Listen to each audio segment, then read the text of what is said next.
dengan imanku ya. Jadi pas itu kemarin ya secara kekerasan nggak ada, cuman secara halus ada pengen balikin gitu. Tahu lah secara halus gimana, misalnya dari tindakan dibaik-baikin gitu kan.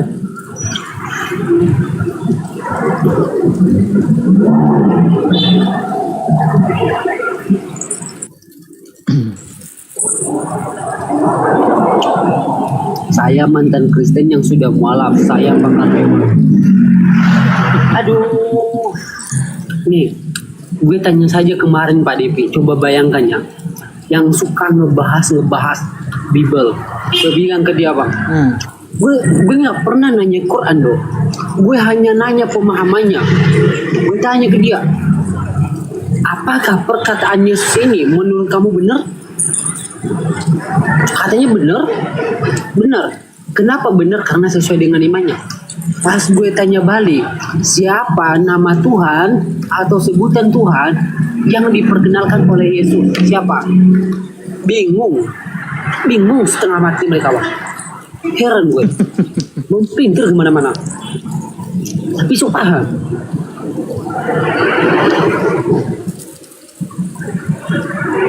Nah, semalam ada yang bilang begini, aku paham Tritunggal, gini.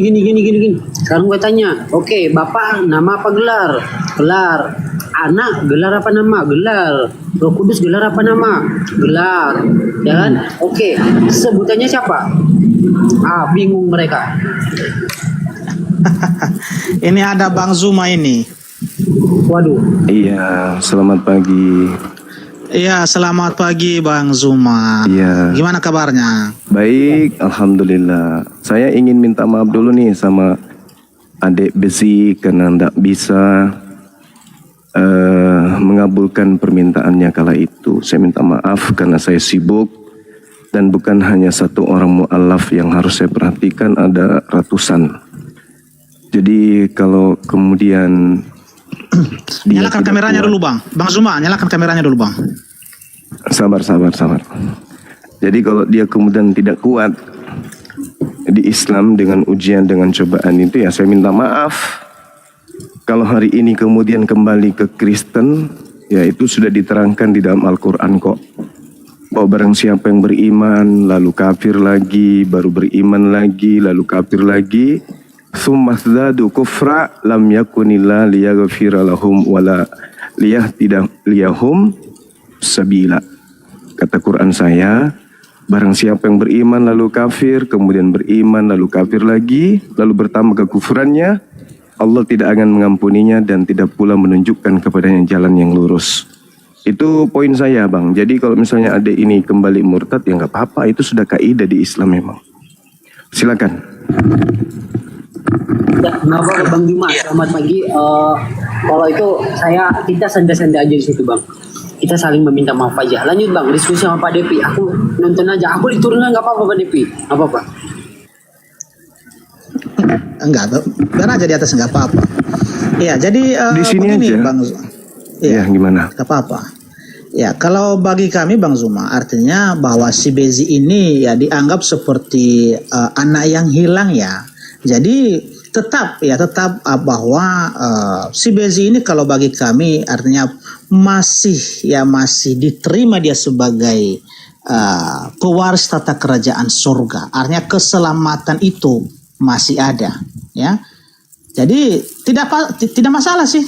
Artinya ketika dia itu sudah keluar dulu dari kekristenan dan kembali lagi, itu tidak masalah, ya. Jadi artinya saat ini ya sudah ada kepastian, ya, sudah ada kepastian keselamatan itu dan dosa-dosanya itu sudah diampuni. Yang penting jangan sampai diulang-ulangi, ya, karena ada di Ibrani 10 ayat 26, ya, bunyinya seperti ini. Ibrani 10, bentar ya. Ibrani 10 ayat 26, ya. Sebab jika kita sengaja berbuat dosa sesudah memperoleh pengetahuan tentang kebenaran, maka tidak ada lagi korban untuk menghapus dosa itu. tetapi yang ada ialah kematian yang mengerikan akan penghakiman dan api yang dahsyat yang akan menghanguskan semua orang durhaka.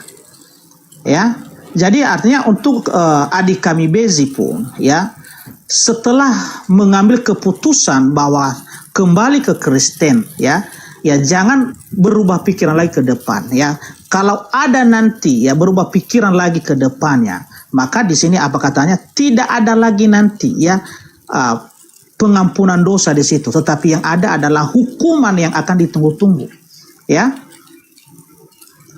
Itu kira-kira Bang Zuma kalau dari kami, ya.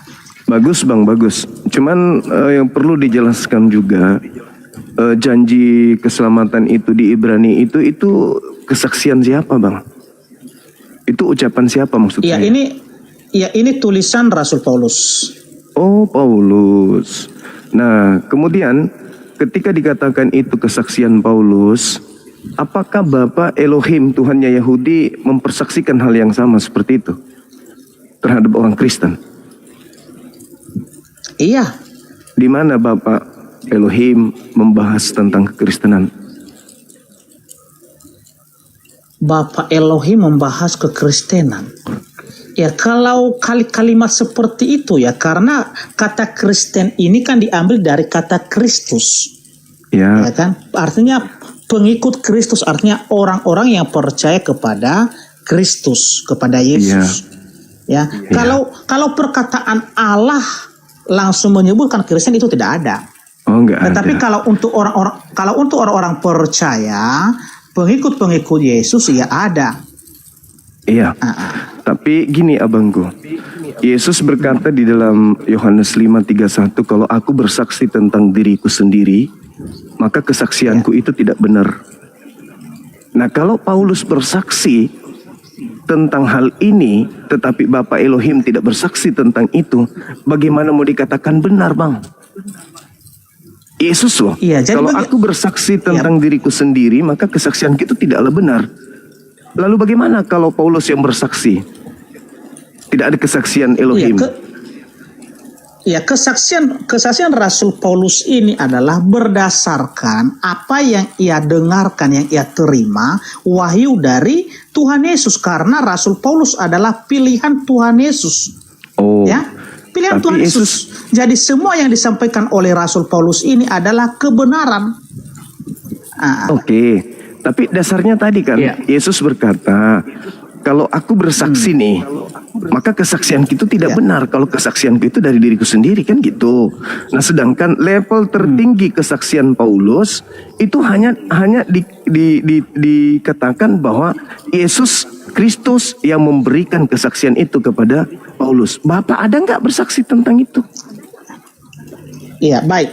Konteks Yohanes 5 ayat 31 yang Bang Zuma bawakan. Ya, kita harus melihat dulu kenapa Tuhan Yesus mengatakan hal demikian. Ya, karena pada saat itu orang-orang Yahudi yang menolak Tuhan Yesus, ya makanya Tuhan Yesus itu dia mengatakan, ya aku bersaksi, bukan, kita bacakan itu ya. Karena silakan. Nanti baca Bang satu Zuma, perikop pun boleh. Ya, silakan. Enggak satu perikop. Enggak satu perikop. Silakan. Ya. Karena Bang Zuma sering kali ya menyalahpahami, bahkan mempelesetkan ayat-ayat Alkitab. Saya nggak pelesetkan. Ya. Jadi itu kita melihat. Yesus, Oke ya. Kesaksian Yesus itu harus disaksikan Bapak juga. Baru bisa betul. Iya, baik. Ya.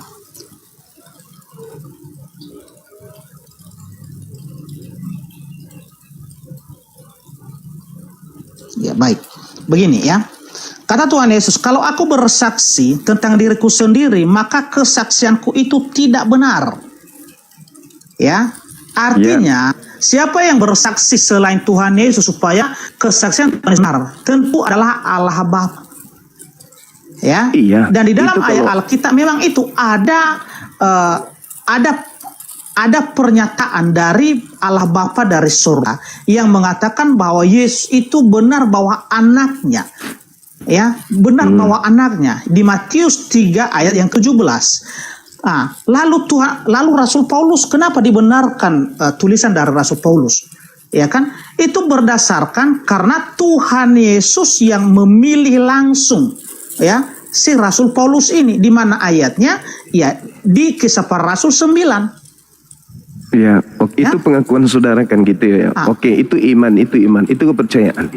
Tapi yang jadi permasalahan sekarang ini adalah Yesus yang diutus sebagai anak manusia itu tidak pernah datang kepada Paulus. Yang datang kepada Paulus itu hanya ngaku-ngaku Yesus, tapi dia bukan manusia. Di dalam Galatia 1, nomor 11, 12, Paulus mengatakan, aku menerima Injil bukan dari manusia. Berarti bukan Yesus. Dan Yesus tidak pernah memilih Paulus. Di dalam kitab saudara Yohanes 6, nomor 70, Yesus sendiri berkata, bukankah aku yang memilih engkau?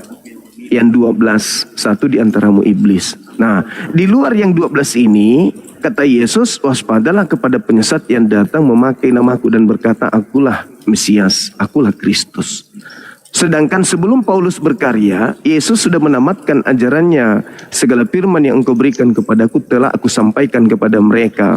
Mereka telah menerimanya dan mereka percaya bahwa engkaulah yang telah mengutus aku. Yesus hanya utusan. Nah, sebagai utusan, beliau mengatakan, jikalau aku bersaksi tentang diriku sendiri, maka kesaksianku itu tidaklah benar. Bapakkulah yang bersaksi tentang aku. Kamu tidak pernah melihatnya, suaranya pun tak pernah kau dengarkan. Itu pengakuan Yesus. Nah, muncul pertanyaan nih, saudara membaca Ibrani, katanya surat Paulus tapi tidak ada itu, tidak ada. Ibrani itu bukan tulisan Paulus.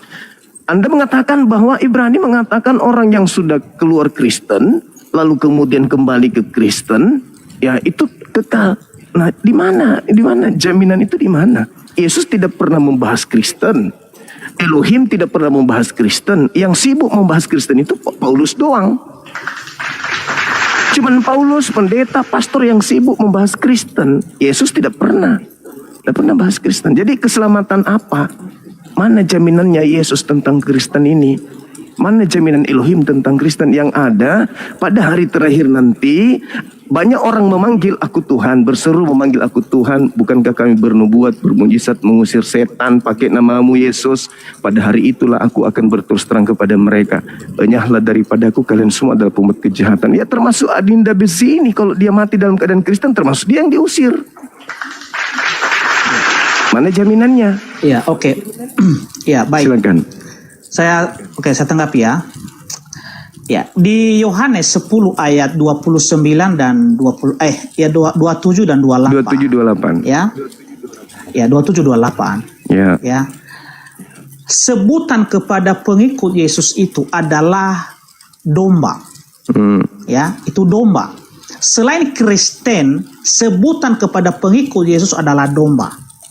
Ya, jadi janji Tuhan Yesus di situ, kepastian keselamatan yang diberikan kepada domba-dombanya, kepada pengikut-pengikutnya, sudah jelas di situ Bang Zuma. Apa kata Tuhan Yesus? Ya, Yohanes 10 ayat 27 dan 28. Domba-dombaku mendengarkan suaraku dan aku mengenal mereka dan mereka mengikut aku. Dan aku memberikan hidup yang kekal kepada mereka dan mereka pasti tidak akan binasa sampai selama-lamanya dan seorang pun tidak akan merebut mereka dari tanganku. Inilah janji kepastian keselamatan yang diberikan oleh Tuhan Yesus kepada semua pengikutnya, ya, yang disebut sebagai dombanya, ya. Jadi udah jelas ayat ini, ya. Anda mengatakan tadi bahwa bukan Yesuslah yang memilih Rasul Paulus, karena Rasul Paulus tidak pernah bertemu dengan Tuhan Yesus. Ya, memang waktu Tuhan Yesus masih ada di dunia, ya, ketika dia ada di tengah-tengah bangsa Yahudi, memang tidak pernah ketemu. Ya, tetapi ketika Tuhan Yesus telah terangkat ke surga, ya, dia menemui ya Rasul Paulus ini, ya, disertai dengan mujizat-mujizat. Mujizat itu apa? Ya, ketika dia menjumpai Rasul Paulus ini dengan apa? Dengan cahaya yang disertai dengan ya mujizat. Ketika Paulus ini dia mengalami kebutaan selama 3 hari. Ya, itu membuktikan bagaimana kuasa Tuhan Yesus itu kepada Rasul Paulus, bahwa dialah yang memilih Rasul yang berbicara kepada Rasul Paulus itu sehingga dia mengalami kebutaan selama 3 hari 3 malam. Dan pada akhirnya dia sembuh, menyatakan kuasanya, bahwa benar-benar dia yang berbicara kepada Rasul Paulus itu. Dan dijadikanlah Rasul Paulus ini. Makanya baca keseluruhan dari Kisah Para Rasul 9 itu, Bang Zuma. Sudah jelas di situ. Ya. Oke, Saudara Apapun cara Depi. Bang Zuma sekarang membantah ayat itu tidak bisa. Karena kenapa? Dibuktikan dari kehidupan Rasul Paulus dan dari pengajaran-pengajaran serta mujizat-mujizatnya, itu sudah terbukti bahwa Tuhan Yesuslah yang memakai Paulus ini. Kenapa? Ya, Paulus ini sanggup membangkitkan orang mati, sanggup membuka mata orang buta, sanggup dia membuat yang lumpuh bisa berjalan. Dari mana itu? Sesuai janji Tuhan Yesus di Markus 16, mulai dari ayat 17, 18 sampai 19. Itu sudah cukup membuktikan bahwa Rasul Paulus itu adalah benar-benar Rasul pilihan Tuhan Yesus. Oke, silakan. Oke, baik. Jadi gini, Saudara Depi, ketika Anda membawa Yohanes 10 tadi, aku mengenal pengikutku, mereka mendengarkan suaraku dan mengikuti aku, kan gitu. Iya. Satu hal yang perlu dipahami terlebih dahulu, yang disebut domba itu adalah Bani Yakub. Yeremia 10, Yeremia 50, nomor 17. Yang dimaksud domba adalah Bani Yakub. Kalau ada bukan Bani Yakub mengaku domba, itu serigala. Itu satu poin, itu harus dicatat dulu. Jadi kita nggak memperbodoh diri gitu loh. Kita harus berbicara berdasarkan dalil. Yang digelari domba itu Bani Yakub, Yeremia 50 nomor 17 itu jelas itu. Jadi kita nggak boleh ngaku-ngaku domba, kita nggak boleh ngaku-ngaku Bani Israel, Bani Yakub kalau kita bukan berdarah Yahudi. Karena Yesus mengatakan waspadalah kepada serigala yang datang kepadamu nyamar domba. Artinya di luar Yahudi mengaku Yahudi, dan itu hanya Kristen yang melakukan itu. Islam enggak, Hindu, Buddha enggak, ateis enggak. Hanya Kristen yang berani melakukan hal itu. Itu yang pertama. Kemudian yang kedua, ketika kita lihat bahwa dombaku mendengarkan suaraku, mengikuti aku, apa yang Kristen ikuti dari Yesus? Enggak ada. Dari pola keberagamaan kagak. Malah dengan mengikuti Paulus itu bukti Anda telah mengingkari Yesus. Ketika saudara mengatakan memang Yesus itu tidak memilih ketika di dunia, tapi setelah dia ke langit, ke surga baru memilih Paulus. Justru antara Paulus dengan Yesus, di situ ada murid asli.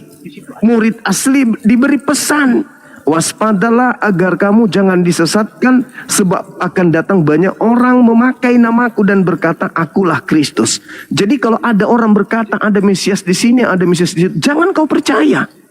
Camkanlah, kata Yesus kepada Yahudi, orang Yahudi. Camkanlah, aku telah mengatakannya terlebih dahulu kepada kamu. Jadi kalau ada orang berkata ada Yesus di padang gurun, ada Yesus dalam bilik, jangan kau percaya. Sebab Kristus palsu dan nabi-nabi palsu akan datang melakukan tanda yang dahsyat, mujizat-mujizat yang Anda sebutkan tadi itu, membangkitkan orang mati, orang lumpuh berjalan, mujizat-mujizat. Sekiranya mungkin semua itu dipakai untuk menyesatkan orang-orang pilihan juga. Itu. Jadi antara murid Yesus dengan Yesus muncul Paulus tuh mengaku bertemu dengan Yesus di padang gurun. Apa nasihat Yesusnya? Jangan kau percaya. Jangan kau percaya. Lagian Paulus juga mengaku yang datang kepadaku bukan manusia. Yesus dimanapun dia manusia. Dia di kandungan ibunya manusia, keluar dari kandungan ibunya manusia. Ketika dia di bumi dia manusia, ketika terangkat ke langit dia manusia, turun kedua kalinya juga manusia. Kapan Yesus itu bukan manusia? Kapan? Bahkan ketika dia disidang oleh imam kepala, apakah kamu Mesias anak Elohim?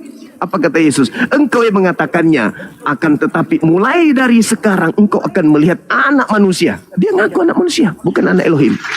Dan memang Yesus tidak pernah mengaku sebagai anak Elohim. Dia mengaku sebagai anak manusia. Nah, Paulus mengatakan, yang datang kepadaku bukan manusia. Ingat bang, iblis itu bukan manusia. Iblis bisa nggak memakai nama Yesus? Menurut Yesus, waspadalah kepada penyesat yang datang kepadamu memakai namaku. Penyesat itu planos. Planos itu iblis. Nah, yang datang kepada Yesus palsu. berarti Yesus palsu, Kristus palsu karena bukan manusia.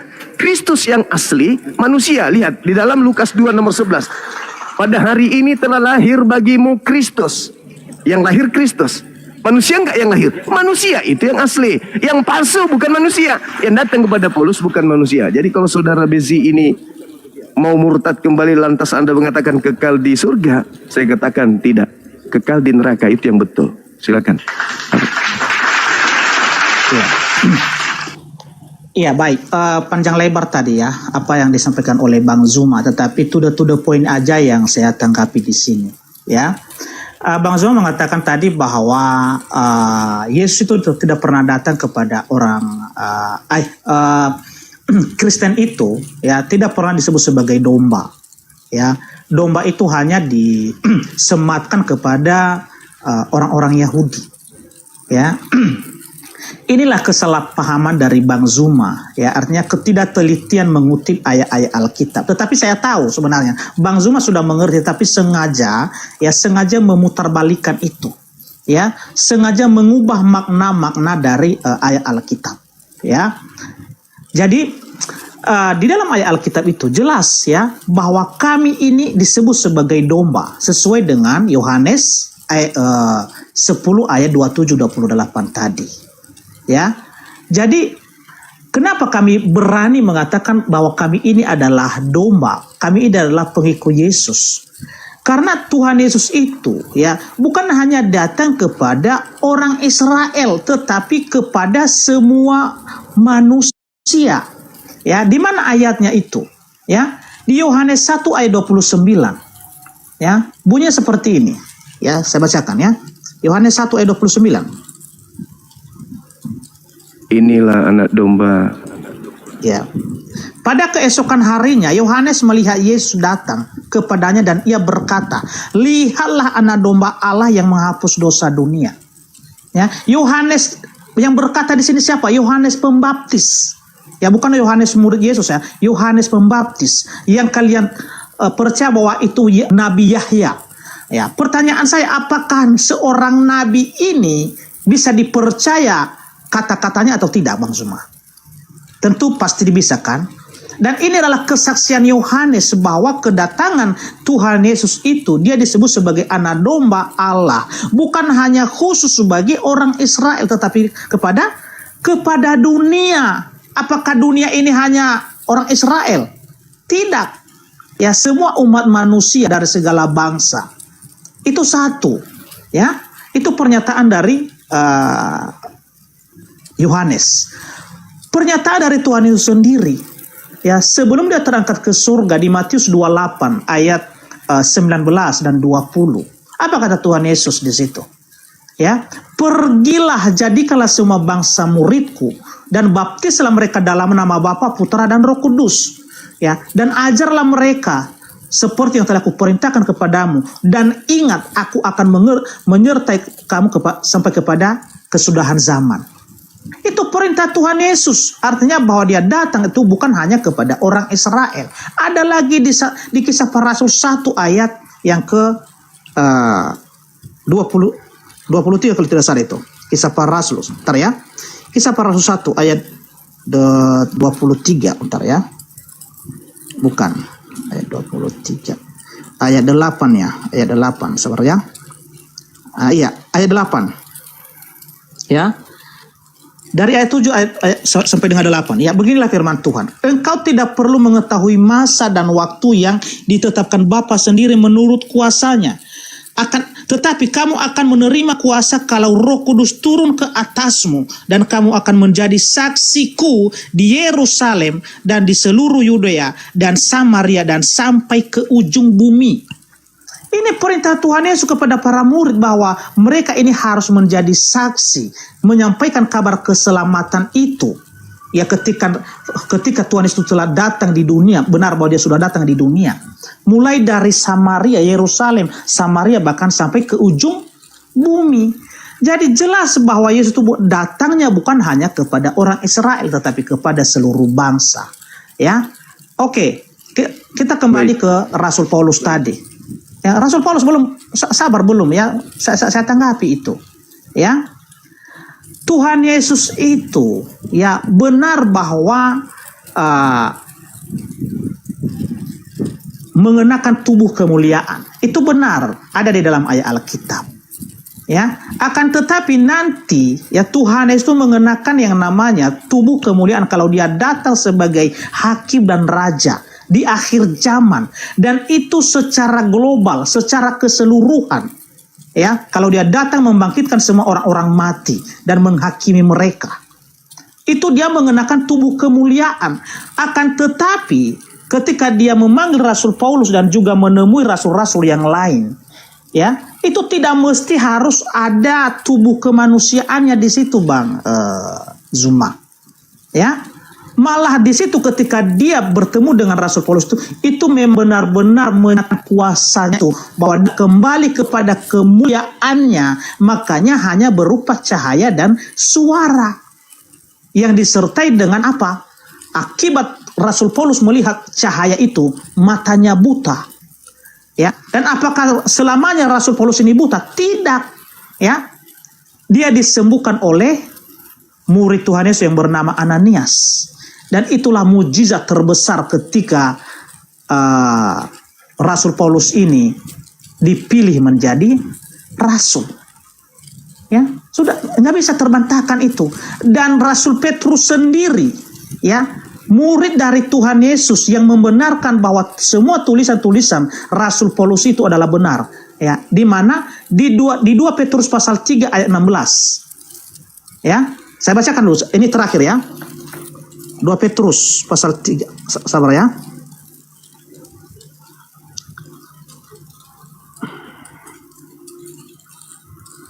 Nah, ini. Ya, dari ayat 15 kita baca karena di sini nanti disebutkan nama Paulus. Anggaplah kesabaran Tuhan kita sebagai kesempatan bagimu untuk beroleh selamat, seperti juga Paulus saudara kita yang kekasih telah menuliskan kepadamu menurut hikmat yang dikaruniakan kepadanya. Hal itu dibuatnya dalam semua suratnya apabila ia berbicara tentang perkara-perkara ini. Dalam surat-suratnya itu ada hal-hal yang sukar difahami, sehingga orang-orang yang tidak memahaminya dan yang tidak teguh imannya memutarbalikannya menjadi kebinasaan mereka sendiri, sama seperti yang juga mereka buat dengan tulisan-tulisan yang lain. Jadi di sini Bang Zuma, ya, Rasul Petrus adalah murid Tuhan Yesus sendiri. Ya, dia membenarkan tulisan-tulisan Rasul Paulus itu. Bahkan pernyataannya di sini memang ada orang-orang yang menyalahpahami. Salah satunya seperti Bang Zuma ini yang memutarbalikkan tulisan-tulisan dari Rasul Paulus, dan itu nanti akan menjadi kebinasaan bagi Bang Zuma sendiri karena yang disampaikan oleh Rasul Paulus adalah firman Tuhan, kabar keselamatan, kabar baik bagi semua manusia. Silakan sampai di situ. Baik, ada beberapa hal. Yang pertama adalah tentang Yohanes 1 nomor 29. Yohanes Pembaptis. Tapi semua itu dibatalkan oleh Yesus.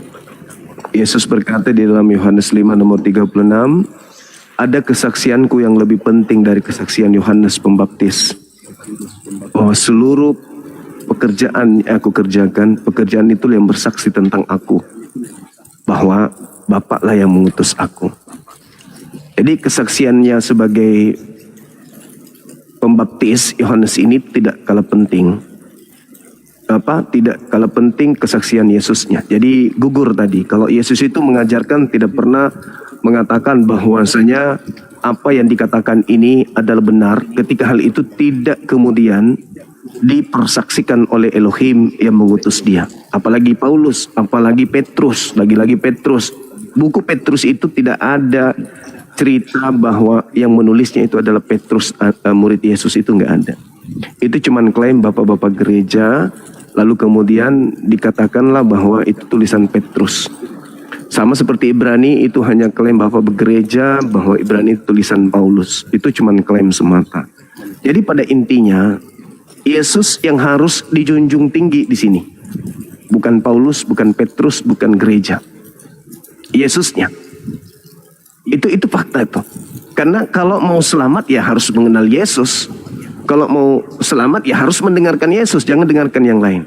Nah, Yang terpenting di antara narasi saudara pendeta Depi tadi adalah ketika berbicara tentang perkataan-perkataan yang muncul mengatasnamakan Yesus. Sebelum ada penyaliban, Yesus itu sudah menamatkan ajarannya, Pak. Yohanes 17 nomor 8, segala firman yang engkau berikan telah aku sampaikan. Telah aku sampaikan, mereka telah menerimanya. Jadi tidak ada lagi firman. Tidak ada lagi firman. Nah, adapun keluar dari kubur, pergilah ke seluruh dunia, jadikanlah seluruh bangsa menjadi muridku. Itu bukan Yesus lagi. Itulah yang dinubuatkan Yesus. Iya, Bang Zuma izin dulu ke kamar mandi sebentar ya. Izin dulu ya. Iya, silakan. Kita lamain bentar ya. Silakan. Jadi sahabat-sahabat sekalian, khususnya yang muslim yang ada di bawah. Kita sebagai seorang muslim itu paham betul bahwasanya antara Yesus yang adalah Nabi Isa yang pernah datang di tengah-tengah kaumnya Bani Israel, itu setelah beliau Nabi Isa terangkat, ada pengajar-pengajar palsu, nabi-nabi palsu yang muncul, yang datang kepada Bani Israel mengaku-ngaku bertemu dengan Nabi Isa. Tapi mereka gunakan nama Yesus karena surat itu, kesaksian itu akan mereka jual ke orang Roma Yunani. Bukan dijual kepada orang Yahudi. Kalau dijual kepada orang Yahudi menggunakan bahasa Aram. Tapi karena dia mau menjualnya kepada orang Roma dan Yunan, maka mereka menggunakan bahasa Yunani, maka digantilah Isa ini menjadi Yesus. Nah, Yesus yang mereka jajakan ini adalah Yesus yang muncul keluar dari kubur. Yesus yang datang kepada Paulus, Yesus yang datang kepada Ananias. Itu bukan Isa, bukan Yesus anak Maria, bukan. Makanya dikatakan, waspadalah kepada penyesat yang datang kepada kamu. Kamu siapa? Murid Yesus. Siapa yang datang kepada murid Yesus penyesat itu? Yaitu yang keluar dari kubur. Mengaku siapa dia? Mengaku Yesus. Itu penyesat itu. Lalu apa fungsinya? Menyesatkan banyak orang enggak? Banyak orang disesatkan. Mana yang disesatkan itu? Ya termasuk Adinda Bezi ini. Banyak orang yang akan disesatkan. Memakai nama Yesus. Nah ini mereka inilah. Kalau dikatakan bermukjizat segala macam, kan Yesus mengatakan Kristus palsu datang melakukan tanda dahsyat, termasuk keluar dari kubur, membuat sembuh orang yang buta dan seterusnya, membangkitkan orang mati dan itu memang Yesus sudah menubuatkan. Kristus palsu itu melakukan tanda yang dahsyat, kekuatan-kekuatan, mujizat-mujizat. Memang itu sudah dikatakan Yesus asli. Bahwa setelah aku akan muncul Yesus palsu, bermukjizat, melakukan tanda dahsyat. Jadi kalau hari ini saudara kita Kristen mengatakan, oh Yesus itu begini kepada Paulus, kan itu sudah dinubuatkan memang. Yesus sudah dinubuatkan. Nah pada intinya, saudaraku pendeta Depi, kami sebagai seorang muslim membaca apa yang ada di Bible, lalu kami sampaikan apa yang kami baca ini. Tapi ternyata kami kecewa ketika kami membaca dalil, berharap dengan akal kami sudah bisa menjelaskan dan menerima isi Bible itu, tapi ternyata ada cara-cara lain, yaitu membelokkan apa yang tertulis. Yesus sendiri mengatakan, segala firman yang engkau berikan kepada aku telah aku sampaikan kepada mereka dan mereka telah menerimanya. Segala firman yang Tuhan berikan kepada Yesus sudah diberikan kepada murid-muridnya. Nah sekarang firman dari mana lagi yang datang kepada Paulus ini? Bukankah segala firman sudah disampaikan oleh Yesus? Berarti yang menyampaikan firman kepada Paulus ini bukan Yesus lagi, tapi mengaku-ngaku Yesus. Karena Yesus memang menubuatkan akan datang Yesus palsu memakai namaku dan menyesatkan banyak orang. Nah kalau tidak menyesatkan banyak orang, bagaimana mungkin? Kalau dia tidak berfirman kepada nabi-nabinya, bagaimana mungkin dia bisa menyesatkan banyak orang? Harus si Yesus palsu berfirman kepada nabi-nabinya, supaya nabi-nabinya ini mengajar banyak orang, supaya banyak orang yang terperdaya jadi pengikut Kristus yang datang kepada nabinya ini.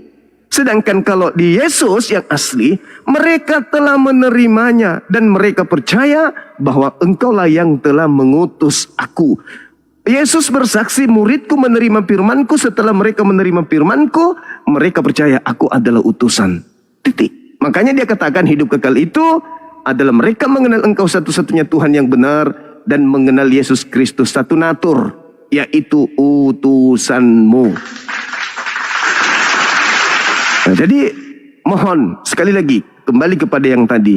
Adakah kesaksian Bapak tentang kerasulan Paulus?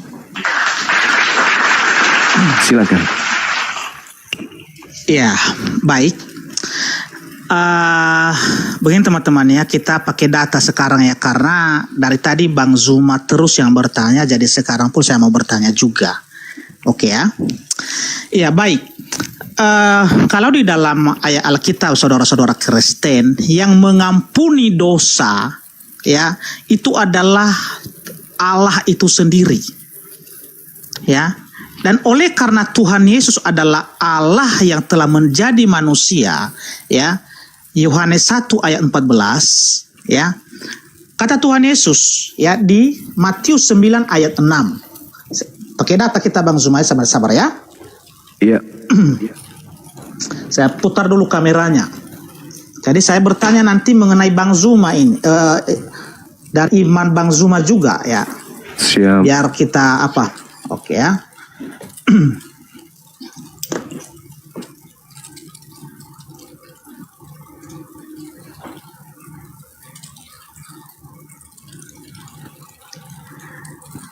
Di Matius 9 ayat 6 ya, Tuhan Yesus berkata ya, tetapi supaya kamu tahu bahwa di dunia ini anak manusia berkuasa mengampuni dosa. Lalu berkatalah ia kepada orang lumpuh itu, bangunlah, angkatlah tempat tidurmu dan pulanglah ke rumahmu. Ya, jadi di sini Tuhan Yesus menyatakan otoritasnya, kuasanya ya untuk mengampuni dosa dan menyembuhkan orang yang lumpuh di sini. Ya, kenapa? Karena Tuhan Yesus adalah Allah itu sendiri, makanya dia berani mengampuni dosa. Oke. Ada pertanyaan saya sama Bang Zuma, sesuai yang tertulis di sini, ya. Di hadis, ya, Musnad Ahmad 5364. Ini nomornya Bang Zuma. Ya, pertanyaan saya dulu sama Bang Zuma, hadis ini benar nggak Bang Zuma? Kalau saya bahas hadis Bang, saya harus baca sirahnya seperti apa. Saya harus tahu siapa sanadnya, matannya, perawihnya, dan seterusnya. Tapi nggak apa-apa, silakan Anda baca Ya, ini, Bang, kandungannya ini. apa. Ya silakan. Oke ya. Karena kami kalau bicara hadis itu bukan di Google, kita bicara kitab. Silakan. Apa kandungannya? Silakan. Oke. Ya, jadi begini ya. Ini terjemahan saja, saya nggak bisa bahasa Iya, Arab. silakan. Ya. Nabi bersabda. Nabi tentu merujuk kepada Nabi Muhammad. Rasulullah ya, Nabi Muhammad ya. Ya. Mencium rukun Yamani dan rukun Aswad akan menghapus dosa sehabis-habisnya. Ya. Pertanyaan saya sama Bang Zuma. Iya. Berapa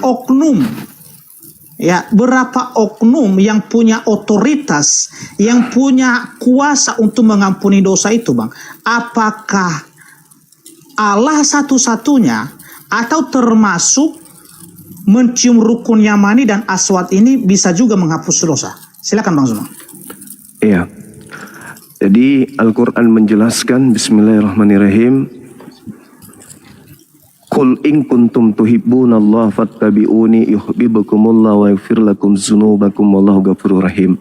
Katakanlah kepada manusia, wahai Nabiku Muhammad, jika mereka ingin dicintai oleh Allah, ingin dosa-dosanya diampuni oleh Allah, maka katakan kepada mereka, ikutlah aku, fattabi'uni. Kalau mau dosa-dosamu dihapuskan, ikuti aku. Nabi Muhammad mengatakan, mencium, mengusap Hajar Aswad menghapuskan dosa-dosa kalian. Jika kalian mengusap batu itu, maka dosamu akan dihapuskan. Ikuti itu, maka aku Allah akan menghapuskan dosa-dosa mereka. Al-Quran surah Ali Imran ayat 31. Jadi satu hal yang perlu saudara pahami, di tahun 2026 ini harus dicamkan bahwa yang menghapus dosa itu bukan batu, tetapi mengikuti perintah Nabi Muhammad. Apa perintahnya? Sentuh batu itu, dosamu akan dihapuskan. Siapa yang menghapuskan? Bukan batu.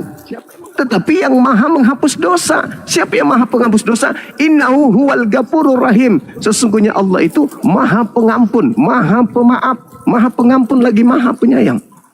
Jadi ketika Nabi Muhammad memerintahkan, sentuh batu itu, maka dosamu akan dihapuskan. Ia sama seperti Yesaya 6, nomor 6, nomor 7. Sentuh, cium bara itu, maka dosa-dosamu akan dihapuskan. Sembeli, korbankan domba itu, maka dosamu akan dihapuskan. Bukan berarti domba itu yang menghapus dosa. Sederhana kok itu, Bang. Cuman karena ada batu di situ, ya dianggap batu yang menghapus dosa. Baik. Oke, saya tanggapi Bang Zuma ya. Ya. Ya, silakan. Oke, saya tanggapi ya. Ya. Silakan. Pertanyaan saya sekarang Bang Zuma, ya. Iya. Bang Zuma tadi sudah sepakat bahwa yang punya otoritas mengampuni dosa itu adalah hanya Allah. Oke. Sedangkan di hadis yang kita bacakan tadi, ya, Nabi sendiri yang mengatakan bahwa mencium rukun yamani dan aswad akan menghapus dosa sehabis-habisnya. Pertanyaan saya siapa? sekarang, Yang menghapusnya siapa? Hah? Yang menghapusnya siapa? Ya kalau di situ tidak dijelaskan. Yang penting kata Rasulullah di situ mencium rukun yamani dan aswad ya akan menghapus dosa sehabis-habisnya. Pertanyaan saya, Iya. benar, dengarkan dulu. Pertanyaan saya, di mana perintah Allah kepada Nabi Muhammad bahwa mencium rukun yamani dan aswad itu benar menghapus dosa? Di mana ayatnya? Di Al-Quran. Oke.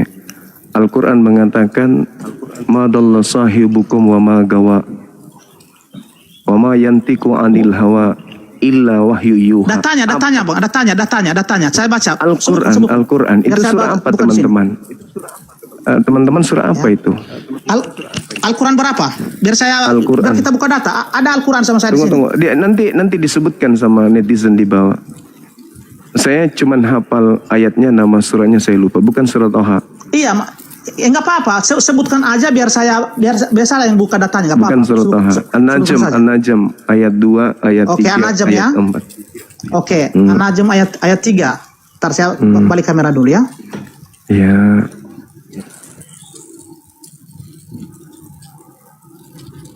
Bisa juga ayat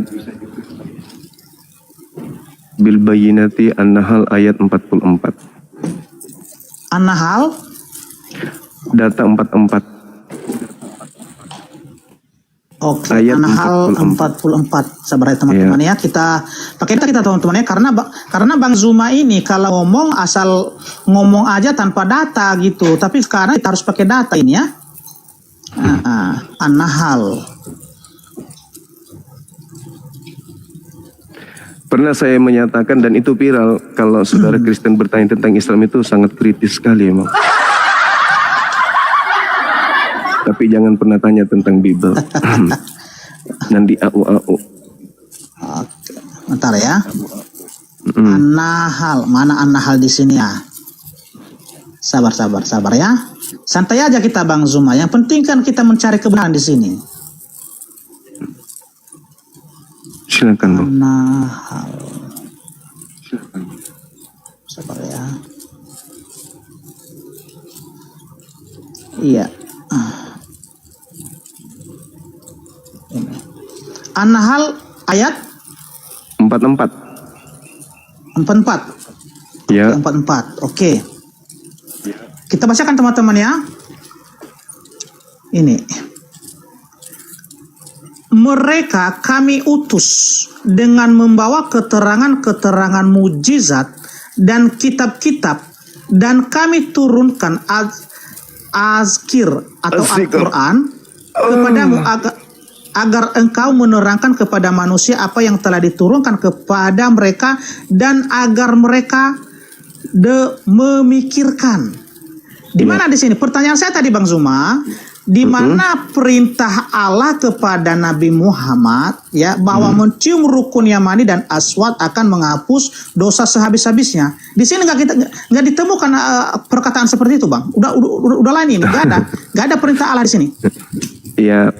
Jadi Nabi Muhammad SAW itu diperintahkan kemudian untuk mengajarkan Al-Quranul Karim agar Nabi Muhammad itu menjelaskan apa yang harus manusia lakukan. Nah, di dalam Al-Quran surah Ali Imran ayat 31, di situ dikatakan fattabi'uni, ikutlah denganku. Jadi kita diperintahkan mengikuti Nabi Muhammad. Apa yang diucapkan Nabi Muhammad kita harus ikuti, kalau itu adalah perintah. Makanya dikatakan dalam surah An-Najm, madallah sahibukum wa ma gawa wa ma yantiku anil hawa in huwa illa wahyu yuha. Jadi apa yang dikatakan oleh Nabi Muhammad itu adalah wahyu. Ketika diperintahkan sesuai dengan hadis yang tadi, menyentuh Hajar Aswad itu adalah menghapus dosa. Maka kita harus ikut. Kita harus ikut. Ada legalitas dari Allah untuk ikut kepada Nabi Muhammad. Apa yang disampaikan oleh Nabi Muhammad menjadi satu hukum, ikut. Maka dosa-dosamu akan dihapuskan. Ali Imran ayat 31. Jelas itu. Jadi Al-Quran itu pokok. Sub-sub pokoknya itu kemudian dirincikan oleh baginda Rasulullah Muhammad SAW. Maka untuk menghapus dosa, kalian menyentuh kemudian Hajar Aswad. Siapa yang menghapus dosa? Allah Subhanahu wa Ta'ala, karena mengikuti perintah beliau. Begitu abangku, sederhana. Jadi tak ada, ini intinya di sini bukan batu yang Anda kan mau tahu kenapa batu menghapus dosa. Tak ada dalilnya batu menghapus dosa, tapi menyentuh, beribadah, tunduk kepada perintah, datang dari Makassar ke sana untuk menyentuh itu karena Allah, maka dosa-dosa dihapuskan. Sama bang, sama. Ketika di dalam Yesaya 6, nomor 6, nomor 7 itu sama persis. Coba Anda baca. Begitu juga Keluaran 29, nomor 12, 13, 14, membakar kotoran sapi itu adalah korban penebus dosa. Sama. Sama dengan Imamat 1, nomor 2, katakan kepada orang Israel, apabila hendak dosanya dihapuskan, maka hendaklah mereka menyembelih domba, kambing, sapi. Apakah sapi itu yang menghapus dosa? Menyembelih dan menyentuh. Satu menyembelih sapi, satu menyentuh batu Hajar Aswad. Sama kedudukannya. Tunduk kepada perintah. Ya, oke. Begitu. Ya, tanggapi ya. Oke, saya tanggapi ya. Ya. Ya, menyembelih korban, ya, menyembelih binatang, ya, sapi, domba, ya, dan lembu di perjanjian lama itu adalah perintah Allah, perintah Tuhan, ya. Jadi semua perintah Tuhan itu memang harus kita taati, kita lakukan. Makanya para nabi itu melakukan hal yang demikian. Sedangkan tadi yang kita bacakan ya di hadis ya 53 di hadis itu tidak ada perintah Allah kepada Nabi Muhammad di situ. Lalu sekarang pertanyaannya, kenapa beraninya Nabi Muhammad ya? Dengarkan dulu bang, ya. Kenapa beraninya Nabi Muhammad mengatakan bahwa mencium rukun Yamani dan Aswad akan menghapus dosa sehabis-habisnya? Ya, sedangkan tidak ada satu ayat pun di dalam Al-Quran Allah memerintahkan Muhammad ya mencium rukun Yamani dan Aswad. Kan ya, tahu dari mana Muhammad? Anda tadi tahu dari mana Muhammad itu bahwa itu menghapus dosa? An-Najm ayat 2, 1, 2, 3, 4. Kan tadi saya udah bilang abangku. Bil bayyinati waz zubur wa anzalna ilaika dzikr. Kita buka datanya teman-teman. Pasti kritis berapa? Kalau bahas Islam. Nanti saya juga minta perintah ya. Menghapus dosa ya bang ya. Menghapus dosa dengan membunuh Yesus ya. Saya minta perintahnya juga ada dari Elohim ya. Boleh ya? Kuat nggak dengan pertanyaan? Boleh. Kita bahas nanti itu. An-Najm berapa?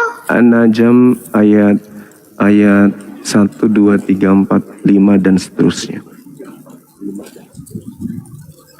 An-Najm 1, 2, 3. Oke, sabar ya. Kita buktikan teman-teman ya, biar jangan Bang Zuma ini menjadi pendusta ya, bahwa ada perintah di dalam ayat Al-Qur'an ya. Oke ya. Oke. Silakan.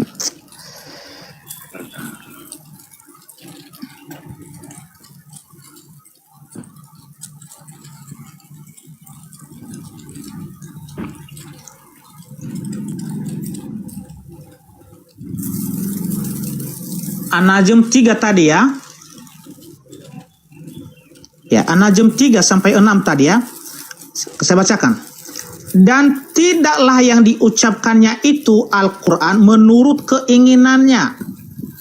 tidak lain Al-Quran itu adalah wahyu yang diwahyukan kepadanya, ya, yang diajarkan kepadanya oleh Jibril yang sangat kuat. Ayat 6, yang mempunyai keteguhan, maka Jibril itu menampakkan diri dengan rupa yang asli, rupa yang bagus dan perkasa. Di sini menjelaskan bagaimana, ya, bahwa Al-Quran itu benar bahwa telah diterima oleh Nabi Muhammad dan yang dia sampaikan bukan dari keinginan sendiri. Lalu sekarang pertanyaannya di sini, di mana perintah Allah kepada Muhammad bahwa mencium rukun yamani dan aswad akan menghapus dosa? Nggak ada kaitannya di sini, Bang Zuma. Dia diberi wewenang nggak untuk menyampaikan pengajaran? Iya, menyampaikan isi Al-Quran Itu dulu. kan. Lalu di Al-Quran, Itu dulu. ya. Dia Lalu di diberi Al-Quran wewenang mana? nggak? Di Al-Quran ini mana perintah mencium rukun yamani dan aswad akan menghapus dosa habis-habisnya? Itu pertanyaan saya. Iya, di hadis itu tadi, di hadis, di ucapan beliau, kan dia diberi wahyu. Dia kan diberi wahyu. Apa yang diucapkan itu bukan dari dirinya sendiri, melainkan wahyu yang datang kepadanya. Nah, kemudian Allah Subhanahu wa taala menjelaskan dalam Al-Qur'anul Karim, ya ayyuhalladzina amanu atiiullah wa atiur rasul. Perintah untuk taat kepada beliau. Perintah Allah untuk taat kepada Nabi Muhammad. Perintah Allah ketika hendak dosa-dosamu dihapuskan, ikuti beliau. Fattabi'uni. Kita sudah bacakan Ali Imran ayat 31. Jadi Nabi Muhammad itu diutus ke atas muka bumi ini untuk mengajarkan isi Quran. Isi Quran itu mengajarkan jalan keselamatan. Apa yang diucapkan Nabi Muhammad itu adalah jalan keselamatan. Beliau mengucapkan hadis yang Anda bawa tadi itu. Makanya umat Islam itu berbondong-bondong ke sana, beribadah untuk menyentuh Hajar Aswad. Ikhlas karena Allah. Makanya diperintahkan atiullah wa atiur rasul. Taatlah kepada Allah dan taatlah kepadaku. Aku memerintahkan, aku mengajarkan, aku mengajak kamu untuk menyentuh Hajar Aswad agar pencipta langit dan bumi menghapuskan dosa-dosamu. Jelas kok itu.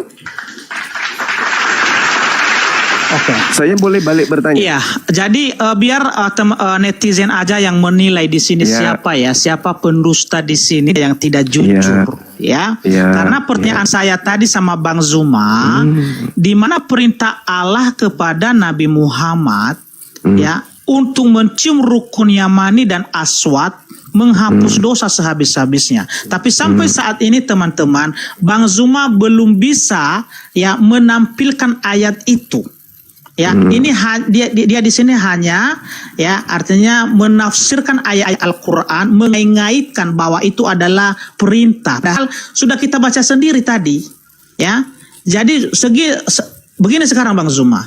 Jujur aja Bang Zuma itu bahwa tidak ada perintah kepada Nabi Muhammad ya mencium rukun yamani dan aswad itu. Jadi itu adalah atas kehendak dari Nabi Muhammad sendiri, bukan perintah Allah.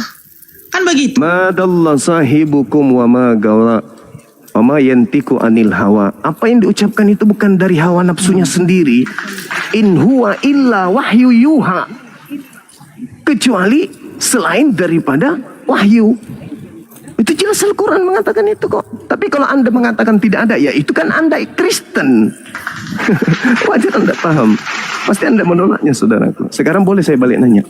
Sederhana pertanyaan saya. Boleh silakan. Oke. Boleh silakan. Kalau tadi kami kan jelas tuh, fattabi'uni, ikutlah kepada Nabi Muhammad, kan gitu. Banyak dalil di dalam Al-Qur'anul Karim yang menjelaskan ya ayyuhalladzina amanu atiullaha wa atiur rasul. Perintah mengikuti rasul yaitu Nabi Muhammad. Itu legalitas langsung dari Allah. Yesus memiliki legalitas dari Elohim di tengah-tengah kaum Bani Israel. Paulus menuliskan 13 buku sebagai pedoman hidup kekristenan yang mengantarkan Kristen berbondong-bondong menyembah kepada sosok Kristus. Ada tidak kemudian perintah Elohim Tuhannya Yahudi untuk ikut kepada Paulus, pendiri agama saudara? Silakan. Itu aja kok. Silakan. Jangan tatap saya begitu, Bang.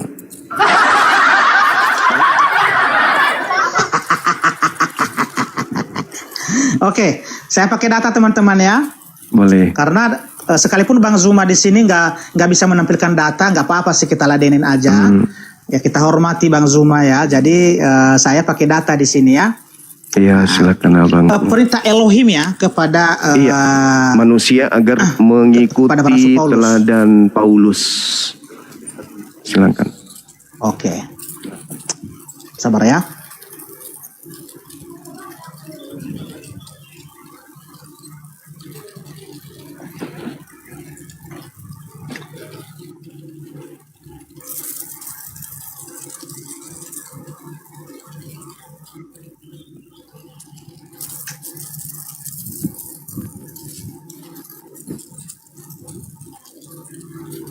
Ya ini.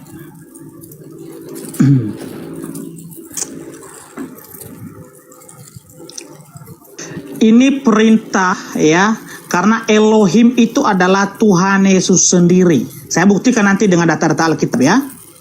Ini Kisah Para Rasul 9 ayat 15. Oke. Tetapi firman Tuhan kepadanya, pergilah, sebab orang ini adalah alat pilihan bagiku untuk memberitakan namaku kepada bangsa-bangsa lain serta raja-raja dan orang-orang Israel.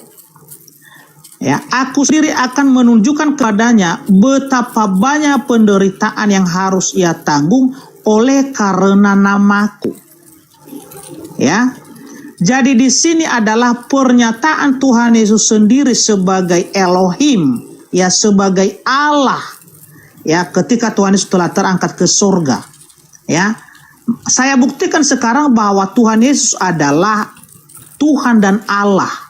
Oke, di mana pernyataan Yesus? Bukan waktu dia di bumi, tapi ketika di surga. Ini, ya. Wahyu 22 ayat 13. Ini perkataan Tuhan Yesus, ya. Aku adalah Alfa dan Omega, yang pertama dan yang terkemudian, yang awal dan yang akhir. Ya, ini adalah pernyataan Tuhan Yesus sendiri tentang siapa dirinya. Ya, sehingga ayat ini, ya, kalau kita klik di sini, siapa yang mengatakan dirinya adalah yang awal dan yang akhir? Ini ada di Perjanjian Lama di Yesaya 44 ayat 6. Ya, YHWH atau Yahweh sendiri yang berfirman, ya, yang mengucapkan kata-kata seperti yang diucapkan oleh Tuhan Yesus. Ya, ini adalah Elohim. Ya. Beginilah firman Tuhan, Raja dan Penebus Israel, Tuhan semesta alam. Akulah yang terdahulu dan akulah yang terkemudian. Tidak ada Allah selain daripadaku. Ya, ini adalah jelas pernyataan dari Yahweh.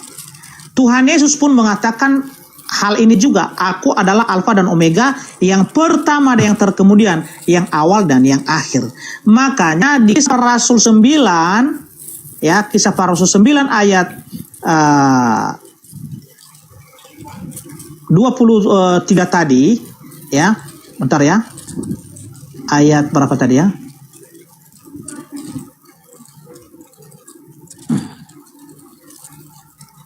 Nah, ini, ya. Di Kisah Para Rasul 9 ayat 15, ya, sampai dengan 16 tadi adalah Elohim sendiri, karena Tuhan Yesus itu telah kembali kepada kemuliaannya ketika Tuhan Yesus sudah di surga ini. Ya. Jadi adalah perkataan Elohim, perkataan Tuhan Yesus kepada Rasul Paulus. Sudah Bang Zuma, silakan. Oke, baik. Saya minta Elohim bukan Yesus. Kan kalau kesaksian Yesus itu kan udah kita sebut tadi. Yang pertama, beratnya Paulus itu harus melangkahi beberapa tembok tinggi. Yang pertama, Yesus berkata, "Jikalau aku bersaksi tentang diriku sendiri, maka kesaksianku itu tidaklah benar." Yesus harus tervalidasi oleh Bapa Elohim baru bisa benar. Yang kedua, Yesus berkata akan datang Yesus palsu menyesatkan banyak orang, dan Yesus palsu ini akan memiliki utusan-utusan, nabi-nabi, rasul-rasul. Yang pertama, Yesus ketika berbicara harus disaksikan oleh Elohim, baru bisa dipercaya. Yang saya minta pengakuan Paulusnya yang disaksikan oleh Elohim itu mana? Kalau cuman Yesus yang asli pun datang kepada Paulus, itu belum bisa dipercaya karena tidak ada kesaksian Bapa. Apalagi cuman makhluk mengaku Yesus, akulah Yesus, bla bla bla bla, dan seterusnya. Kemudian kisah para rasul itu catatan Lukas yang dipersembahkan untuk satu oknum doang, bukan untuk seluruh manusia. Buku Lukas itu bukan untuk seluruh manusia. Kisah para rasul itu bukan untuk seluruh manusia, tapi untuk seorang yang bernama Theophilus. Kisah para rasul 1 nomor 1 Theophilus yang mulia di bukuku yang pertama, maksudnya di buku Lukas. Di Lukas 1 nomor 1 Theophilus yang mulia, banyak orang yang menyusun berita tentang peristiwa-peristiwa yang terjadi tentang kita, maka aku terpanggil untuk menyusunnya. Setelah aku menyelidiki dengan seksama, maka aku terpanggil untuk menyusunnya kembali. Kepada siapa? Kepada Theophilus. Yang saya minta ini saudaraku, sebagaimana Al-Quran, saya minta Paulus ini ada legitimasi dari Elohim. Karena Yesus dan Bani Israel nyembah kepada Hashem Elohim, bukan orang Yahudi nyembah kepada Yesus. Yesus turun ke bumi, sibuk 24 jam menyembah kepada Elohim. Paulus kalau memang dia adalah orang benar kesaksiannya, maka kudu wajib ada kesaksian Elohim tentang kerasulannya. Itu tertulis di mana? Ya, oke. Ya baik, langsung saya jawab ya. Ya, ada ya, karena pertanyaannya tadi Elohim ya. Jadi kita tahu teman-teman ya, kalau di Perjanjian Baru ini tidak ada kata Elohim di situ. Ya, karena Elohim itu adalah dari bahasa Ibrani. Ya, dari bahasa Ibrani. Sedangkan Perjanjian Baru adalah bahasa Yunani, ya. Theos dan Kurios, ya. Jadi sedangkan Rasul Paulus ini adalah, ya, dia ada di Perjanjian Baru. Jadi jelas tidak ditemukan kata Elohim di sini, sesuai dengan permintaan Bang Zuma. Tetapi yang ditemukan Yahudi adalah kata Theos dan juga Kurios. Jadi kalau berarti dewa, Bang. Bagaimana? Yang datang kepada Paulus berarti dewa. Bukan dewa. Nah, kan tidak boleh menyebut sembarangan nama Tuhan Yahudi. Ketika dia datang Tuhannya Yahudi itu kemudian kepada orang-orang Romawi, ya harus menggunakan Elohim, tetap Hashem. Kenapa berubah jadi Theos? Oke, saya jawab aja dulu ya, bentar ya. Nanti kita bahas silakan, itu kalau soal original text-nya, nanti kita bahas. Itu ini bukan topik kita sekarang ya. Iya, di Kisah Para Rasul yang Anda bawa itu kan, itu Tuhan berfirman kepadanya. Ada juga di dalam Kisah Para Rasul 10 nomor berapa itu? Kisah Para Rasul 9 nomor 10, bagaimana Ananias juga datang kepadanya Tuhan. Maka Tuhan berfirman kepada Ananias. Kan itu Tuhan yang mana dulu ini? Ya, oke. Kan yang saya minta bukan ini teman-teman ya, karena Bapak yang Bapak. Iya. Begini ya. Pada suatu malam berfirmanlah Tuhan kepada Paulus, ya, di dalam suatu penglihatan. Jadi jelas di sini ya, bahwa Tuhan sendiri yang berfirman kepada Paulus. Ada ya? Oke ya. Tuhan siapa? Sudah saya tunjukkan dalilnya. Tuhan yang dimaksud itu siapa? Ya, Tuhan adalah Tuhan Yesus. Ya, Yesus yang saya minta Bapa, Tuhannya Yesus. Ya. Bukan Yesus, Bang. Kalau Yesus terindikasi si palsu. Karena Yesus yang asli mengatakan waspadalah kepada Yesus palsu. Ya, yang datang menyesatkan banyak orang. Yang saya minta udah cukup teman-teman ya. Oke. Sekarang ya. Sekarang pertanyaan saya juga sudah jelas di sini bahwa jadi nggak ada jawaban. Tuhan langsung yang berbicara kepada Rasul Paulus. Nah, itu katanya Yesus, abangku. Sabar, tenang Bang Zuma. Oke ya. Di Al-Quran, di ayat Al-Quran di mana bahwa Tuhan pernah langsung berbicara kepada Nabi Muhammad. Di mana ayatnya? Baik, bagus. Tidak pantas kemudian manusia itu bicara langsung dengan Tuhan, kecuali melalui perantaraan 3 hal. Wahyu, belakang tabir, dan juga malaikat atau Gabriel atau Jibril. Tapi itu bukan jadi permasalahan. Yang datang menyatakan diri adalah malaikat Tuhan kepada Nabi Muhammad pun itu wahyu langsung dari Tuhan, bukan melalui perantaraan manusia yang bertuhan. Yang saya tanya ini kan, tadi Anda bertanya kepada saya, mana perkataan Allah untuk mengikuti Nabi Muhammad mencium Hajar Aswad? Saya balik nanya, mana ajaran Elohim untuk mengikuti kemudian Paulus agar menisbahkan dosa-dosa kita kepada darah Yesus yang disalib oleh orang Roma? Maka saya minta dalil yang setara.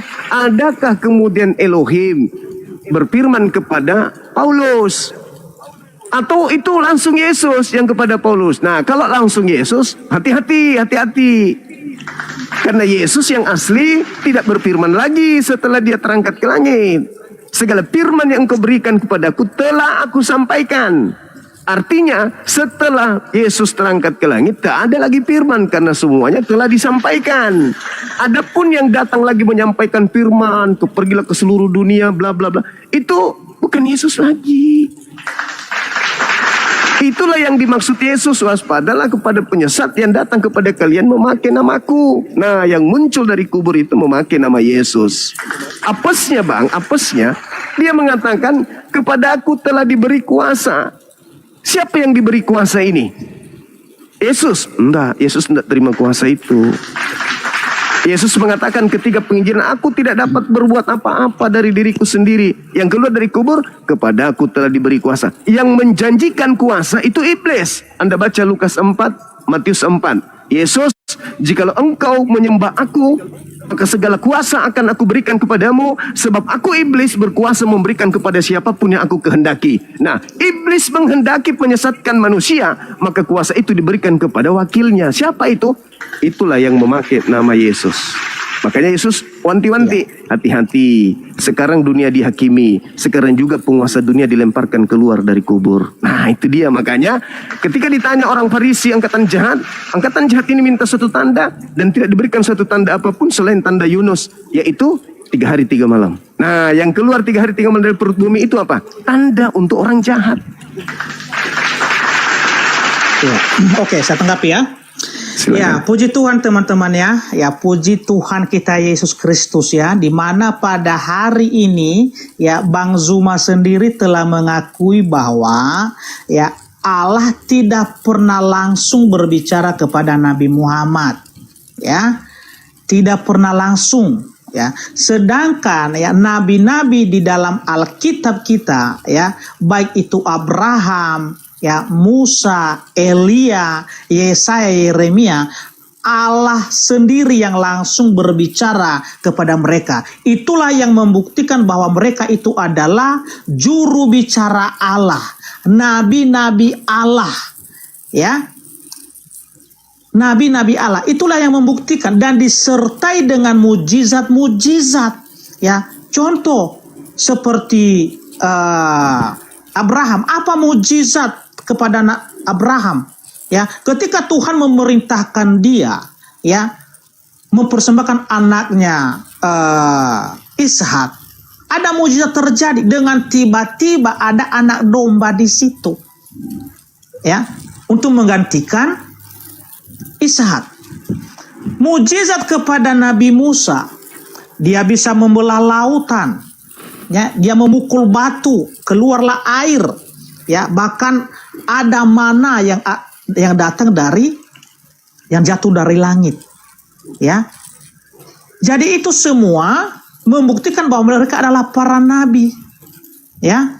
Sekarang Bang Zuma, pertanyaannya, apa bukti bahwa Nabi Muhammad adalah nabi?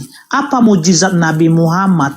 Ya, tadi Anda sudah mengakui bahwa Allah tidak pernah berbicara langsung kepada Nabi Muhammad, hanya perantaraan Jibril, ya. Jadi bagi saya itu tidak bisa dipercaya kalau bagi saya ya, karena di perjanjian lama makanya nabi itu disebut sebagai juru bicara Allah karena mereka sendiri yang langsung mendengarkan suara Tuhan, ya, yang langsung mendengarkan firman Tuhan, bukan pakai perwakilan, ya, enggak, ya. Jadi langsung Tuhan langsung sendiri. Pertanyaan saya sekarang, mujizat apa yang telah diberikan Tuhan kepada Nabi Muhammad untuk membuktikan bahwa dia adalah nabi? Silakan langsung. Yang pertama, Anda sudah mencoba melakukan satu gerakan seperti gerakan di gereja untuk menipu, membohongi orang dengan mengatakan bahwa nabi-nabi bicara langsung dengan Tuhan. Keluaran 33:20, tidak ada nabi yang berbicara dengan Tuhan langsung mati. Karena tidak ada nabi yang melihat Tuhan, itu nggak ada. Keluaran 33 nomor 20 itu jawabannya. Yesus juga berkata dalam Yohanes 5 nomor 37, tidak ada orang yang melihat Tuhan. Jadi ini bukan gereja. Lalu kemudian Anda bertanya tentang mujizat Nabi Muhammad. Setiap nabi itu beda-beda mujizatnya.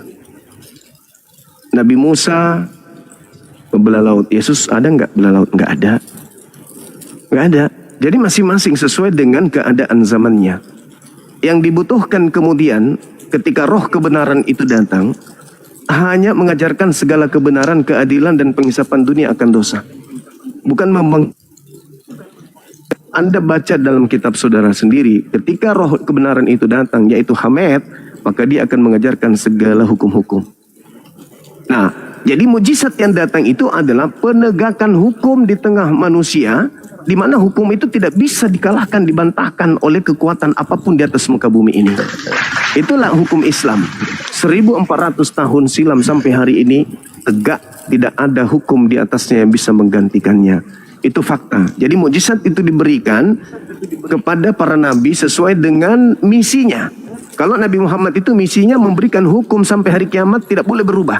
Itu yang dinubuatkan dalam Yesaya 33 nomor 2. Bahwasanya di sebelah kanannya ada api yang menyala-nyala. Itulah api yang menyala-nyala ini adalah hukum yang kemudian membakar semua hukum jahiliyah yang ada di depannya. Itulah Islam. Jadi mujizat Nabi Muhammad itu adalah Al-Quran.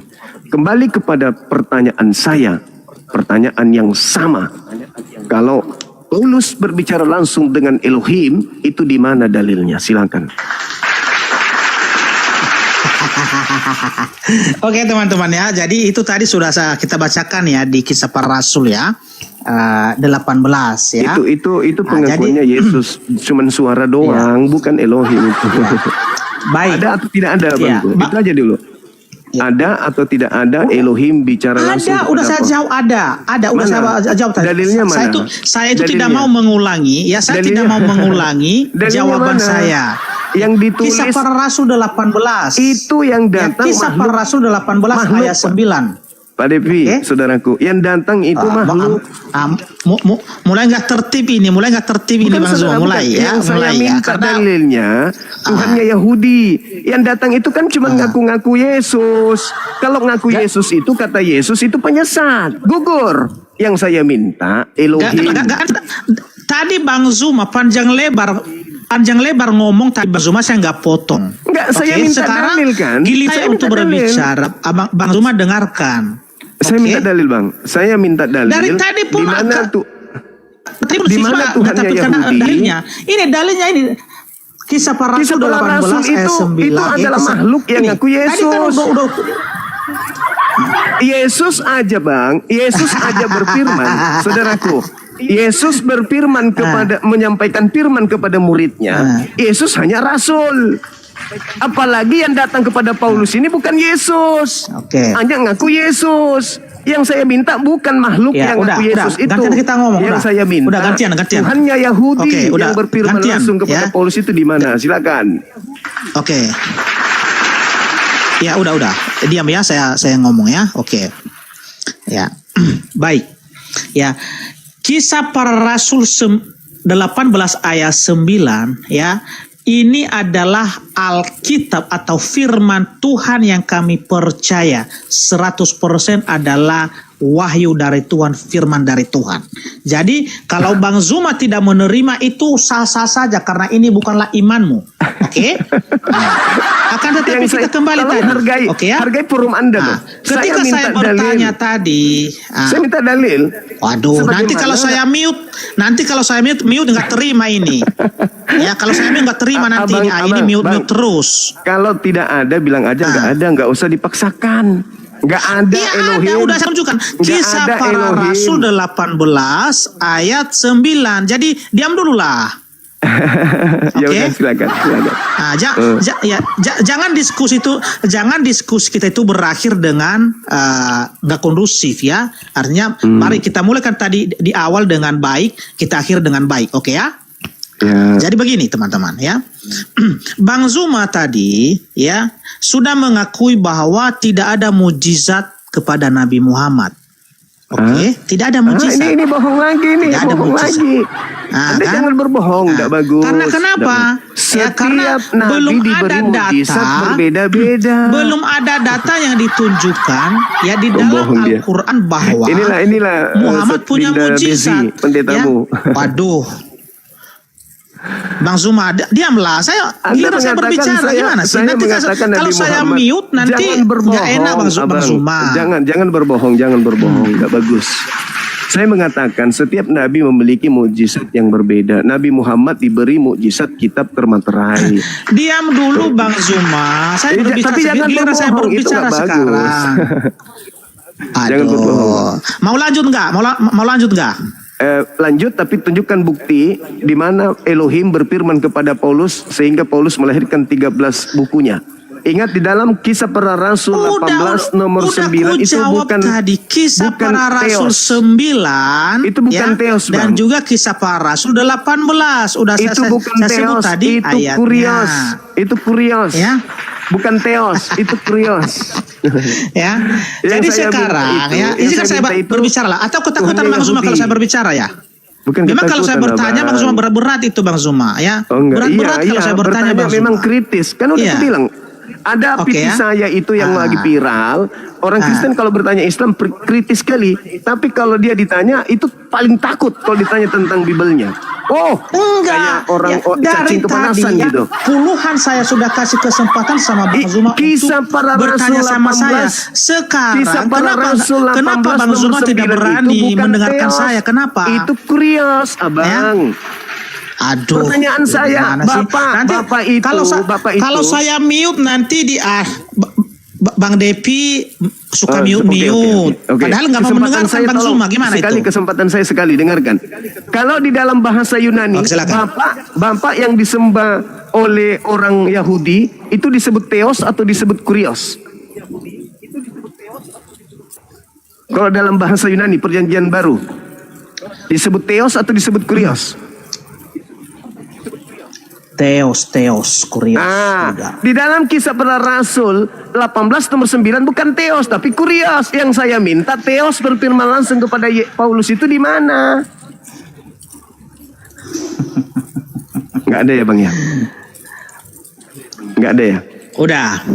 Nggak ada? Nanti yang kita berbicara ya. Nggak Oke ada ya. atau ada? Ini Bang Zuma sudah saya hargai Bang Zuma di sini, ya kan? Jadi artinya kita itu jangan saling motong-motong Bang ya. Saya itu kalau diskusi ya saya membutuhkan orang yang kondusif, yang tertib. Ya karena kita di sini adalah memberikan edukasi, kan begitu.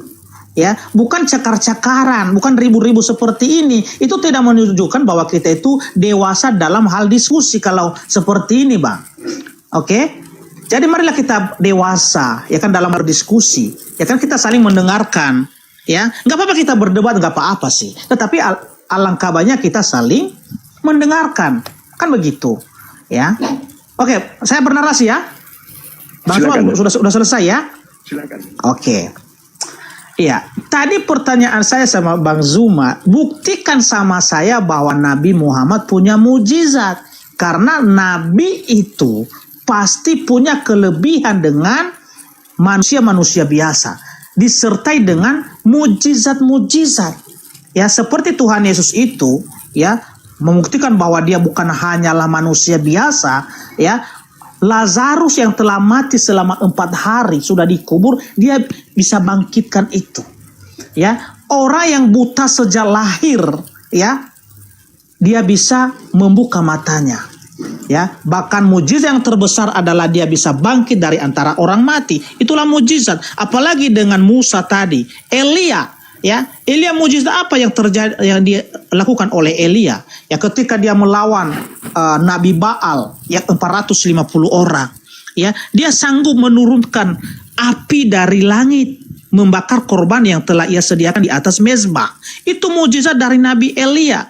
Begitu juga dengan nabi-nabi yang lain. Ya, sekarang ya, Nabi Muhammad mujizatnya apa? Kata Bang Zuma tadi mengatakan bahwa mujizat Nabi Muhammad itu adalah hukum-hukum yang telah diberikan oleh Tuhan, yaitu adalah Al-Quran. Aduh Bang Zuma lupa bahwa kedua loh batu yang diterima oleh Musa di Gunung Sinai itu berisi hukum-hukum Tuhan juga. Berisi ketetapan-ketetapan Tuhan juga. Tetapi Musa tidak pernah mengklaim itu bahwa itu adalah mujizat. Itu bukan mujizat tetapi hukum-hukum Tuhan Bang Zuma. Itu firman Tuhan, bukan mujizat namanya itu. Ya, karena hukum ke-10 hukum moral itu sudah cukup sempurna itu. Ya, sudah sempurna.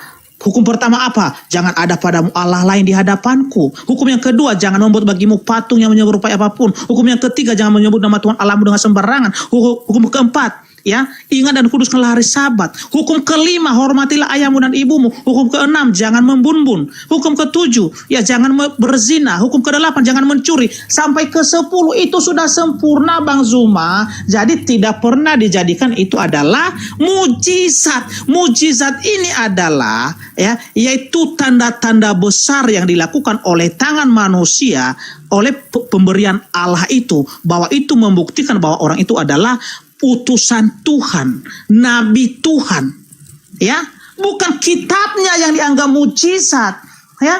Kalau kitab itu adalah hukum-hukum yang berisi firman Tuhan, itu bukan mujizat Bang Zuma. Aduh, di sini aja sudah gagal Bang Zuma memahami apa pertanyaan saya, ya. Sekarang buktikan aja, ya, mujizat apa yang pernah dilakukan oleh Nabi Muhammad. Itu pertanyaan Bang Zuma. Silakan. Sekali lagi saya katakan kepada saudara, mujizat yang tersisa di bumi ini yang berasal dari langit itu tinggal satu. Yang tersisa hanya yang ada di Nabi Muhammad. Tongkatnya Nabi Musa itu sudah tak ada. Jubahnya Yesus itu sudah nggak ada. Sisa Al-Quran. Tak ada lagi yang lain. Maka di atas muka bumi ini, apa yang pernah terlontar dari mulut seorang Nabi Muhammad sampai hari ini 1400 tahun silam tidak pernah goyah oleh hukum apapun di atas muka bumi. Kalau dikatakan bahwa mujizat itu harus membangkitkan orang mati, Nabi Muhammad bukan orang mati lagi yang dia bangkitkan, yang dia hidupkan. Dia pernah memakan kambing yang sudah direbus, bicara kambingnya. Tapi kami tidak perlu jual-jual yang kayak gitu-gitu. Nggak perlu. Tidak perlu kami menjual yang kayak gitu. Itu bukan sesuatu yang kemudian menjadi pokok dalam agama Islam. Yang menjadi pokok itu adalah bagaimana hukum itu datang ke bumi ini. Kan yang kita butuhkan itu sekarang hukum. Saking hebatnya hukum itu, sampai lembaga Bible Indonesia harus kelabakan merubah, merevisi supaya bisa menjadi pedoman hidup orang-orang Kristen. Kalau di Islam itu nggak ada merubah, merevisi. Kenapa? Karena itu firman Tuhan dari langit yang baku sampai hari kiamat. Tidak bisa ada yang mengalahkan itu. Jadi ajaran Nabi Muhammad inilah mukjizat itu. Ajaran Yesus mati-matian dia bermukjizat, membangkitkan orang mati, orang lumpuh berjalan. Tapi apa gunanya itu semua? Tuh ajarannya babak belur dihantam Romawi. Begitu juga ajaran para nabi. Apa guna mukjizat-mukjizat itu? Tak ada gunanya. Tapi kalau Nabi Muhammad bermukjizat berupa pernyataan-pernyataan kalimat-kalimat ilahi turun kepadanya, sejazirah Arab tunduk berserah diri kepada kalimat yang keluar dari mulutnya. Sejazirah Arab A. B. Sejazirah Arab B. Bahkan dunia mengikuti itu semua. Sujud. Yesus sujud. Matius 26 nomor 539. Yesus sujud. Ada orang yang mengaku pengikutnya sujud. Nabi Muhammad sujud. Seluruh penduduk bumi sujud mengikuti. Apakah itu bukan mukjizat? Prabowo, Soeharto, orang hebat-hebat, bisa dia menundukkan kemudian penduduk Indonesia se-Indonesia? Tidak bisa. Nabi Muhammad 1400 tahun silam, manusia dengan sombongnya bisa ditarik oleh beliau untuk sujud kepada ajarannya. Itu bang, makanya tadi saya mengatakan bahwa tolong apa yang Elohim sampaikan kepada Paulus 13 buku ini, Anda ternyata nggak sanggup.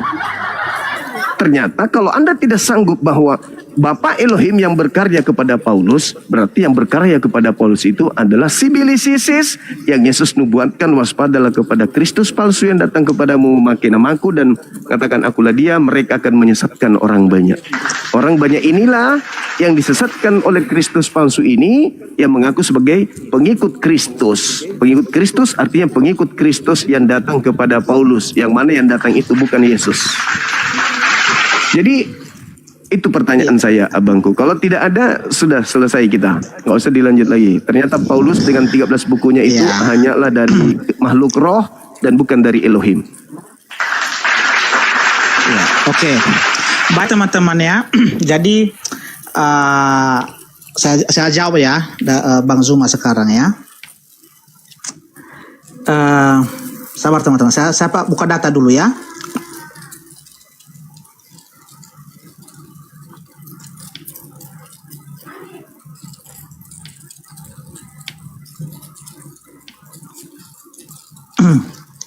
Ya, begini teman-teman ya.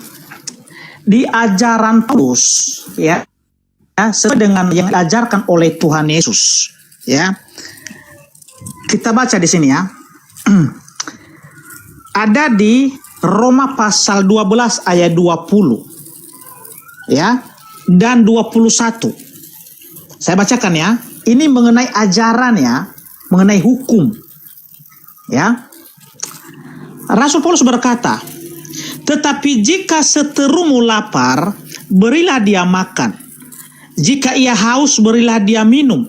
Dengan berbuat demikian, kamu menumpukan bara api di atas kepalanya. Janganlah kamu kalah terhadap kejahatan, tetapi kalahkanlah kejahatan dengan kebaikan. Ya, Tuhan Yesus pun mengatakan hal yang demikian juga. Di mana itu? Ya, di Matius 5 46 ayat 47. Ya, saya bacakan ya. Matius 5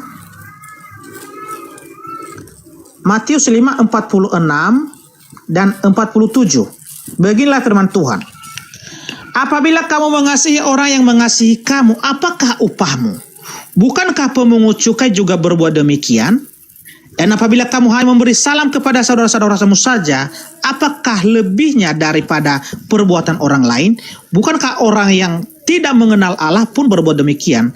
Karena itu haruslah kamu sempurna sama seperti Bapamu yang di surga adalah sempurna.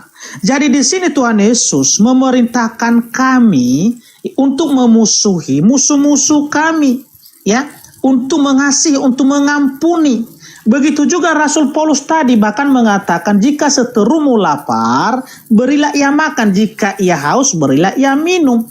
Jadi dari ajaran ini, Bang Zuma, tidak ada di muka bumi ini ajaran yang seperti diajarkan oleh Tuhan Yesus dan Rasul Paulus. Ya, akan tetapi mereka tidak pernah mengklaim bahwa ajaran ini adalah mujizat terbesar. Tidak. Sekalipun ajaran itu tidak yang bisa menyaingi di muka bumi ini, tidak ada. Ya, dan tidak ada manusia yang telah menggenapi, yang telah melakukan ajaran itu. Hanyalah Tuhan Yesus di atas kayu salib ketika dia mengatakan, "Ya Bapa, ampunilah mereka karena mereka tidak tahu apa yang mereka perbuat." Artinya ajaran mengampuni musuh tadi, Tuhan Yesus telah melakukan hal itu. Dan itu tidak pernah dijadikan adalah mujizat. Ya, ini ajaran yang luar biasa Bang Zuma. Makanya ketika orang Yahudi bertanya kepada Yesus, hukum manakah yang paling utama dan yang terutama? Apa kata Tuhan Yesus? Di Markus 12 ayat 30 dan 31. Kasihilah Tuhan Allah. Tidak pernah diklaim bahwa ya ajaran itu adalah mujizat. Tidak, karena itu adalah hukum. Itu adalah pengajaran. Yang disebut mujizat itu adalah seperti yang dilakukan oleh nabi-nabi, seperti Musa membelah lautan. Apa makna untuk membelah lautan itu? Supaya orang Israel bisa melewati lautan itu. Mereka selamat sampai ke tanah Kanaan dan tidak bisa dikejar oleh prajurit Firaun. Itulah maknanya. Ya, begitu juga Tuhan Yesus itu. Ya, ketika dia memberikan makan orang yang 5.000 orang yang hanya 2 ikan dan 5 roti, apa maknanya? Ya, supaya orang-orang yang lapar pada saat itu ya peroleh makanan, bisa kenyang, ya, dan bisa mereka merasakan kuasa Tuhan itu. Lalu sekarang mujizat Nabi Muhammad apa? Enggak ada, hanya katanya Al-Quran. Bukan mujizat itu Bang Zuma. Itu hanya hukum-hukum. Ya, pertanyaan saya tadi, mujizat apa yang dilakukan oleh Nabi Muhammad? Ya, itu jawab dulu itu Bang Zuma. Silakan. Jadi kalau berbicara mengenai mukjizat, sekali lagi saya katakan yang tersisa di atas muka bumi ini tinggal satu, tinggal Al-Quran. Kenapa harus Al-Quran sebagai mukjizat yang datang kepada Nabi Muhammad? Karena berkaitan dengan manusia itu kecerdasan. Manusia ke depannya dari zaman Nabi Muhammad itu akan mencapai puncak kejayaan dengan ilmu pengetahuan. Maka harus ada yang menyaingi ilmu yang mereka temukan itu. Makanya ketika ada temuan, ternyata 1400 tahun silam sudah lebih dulu ditemukan dalam Al-Quran. Kalau mengenai membangkitkan orang mati hari ini, misalnya jangankan Nabi Muhammad, di zaman sekarang nih, di tengah-tengah Indonesia tiba-tiba saja ada orang datang membangkitkan orang mati. Apa yang terjadi? Kira-kira apa yang terjadi di atas muka bumi ini? Orang akan datang menuhankan orang tersebut. Apakah itu yang diinginkan Tuhan? Atau ketika kemudian hari ini ada orang yang sama seperti Nabi Musa, tongkat bisa jadi ular. Maka semua orang akan datang kemudian berguru untuk jadi tukang sihir kepada Nabi Musa. Apakah itu yang dibutuhkan kemudian alam semesta? Enggak. Bukan membangkitkan orang mati yang kita butuhkan sekarang. Bukan kemudian tongkat jadi ular yang kita butuhkan sekarang. Tapi adalah ilmu pengetahuan. Itu yang dibutuhkan oleh manusia hari ini. Makanya di Indonesia alhamdulillah sudah ada kemudian bank atau pegadaian atau asuransi yang kemudian jelas itu berasal dari sumber Al-Quranul Karim. Yang dibutuhkan sekarang bukan mujizat-mujizat seperti itu, karena sudah ada kemudian rumah sakit, sudah ada jalan tol yang bisa menyeberangi lautan, sudah ada pesawat. Itu nggak dibutuhkan lagi yang kayak gitu. Maka yang dibutuhkan manusia sampai hari kiamat itu adalah ilmu pengetahuan yang dibutuhkan. Jadi kalaupun Anda penasaran tentang mujizat-mujizat receh seperti ngasih makan orang banyak, menghidupkan orang mati, silakan Anda ketik aja di Google. Daftar mukjizat Nabi Muhammad lengkap dengan hadisnya ada di situ. Sebagaimana Anda membaca hadis tadi di Google, sekarang Anda ketik Google aja, ketik di situ. Daftar mukjizat Nabi Muhammad. Nah, Yesus mukjizatnya kecil.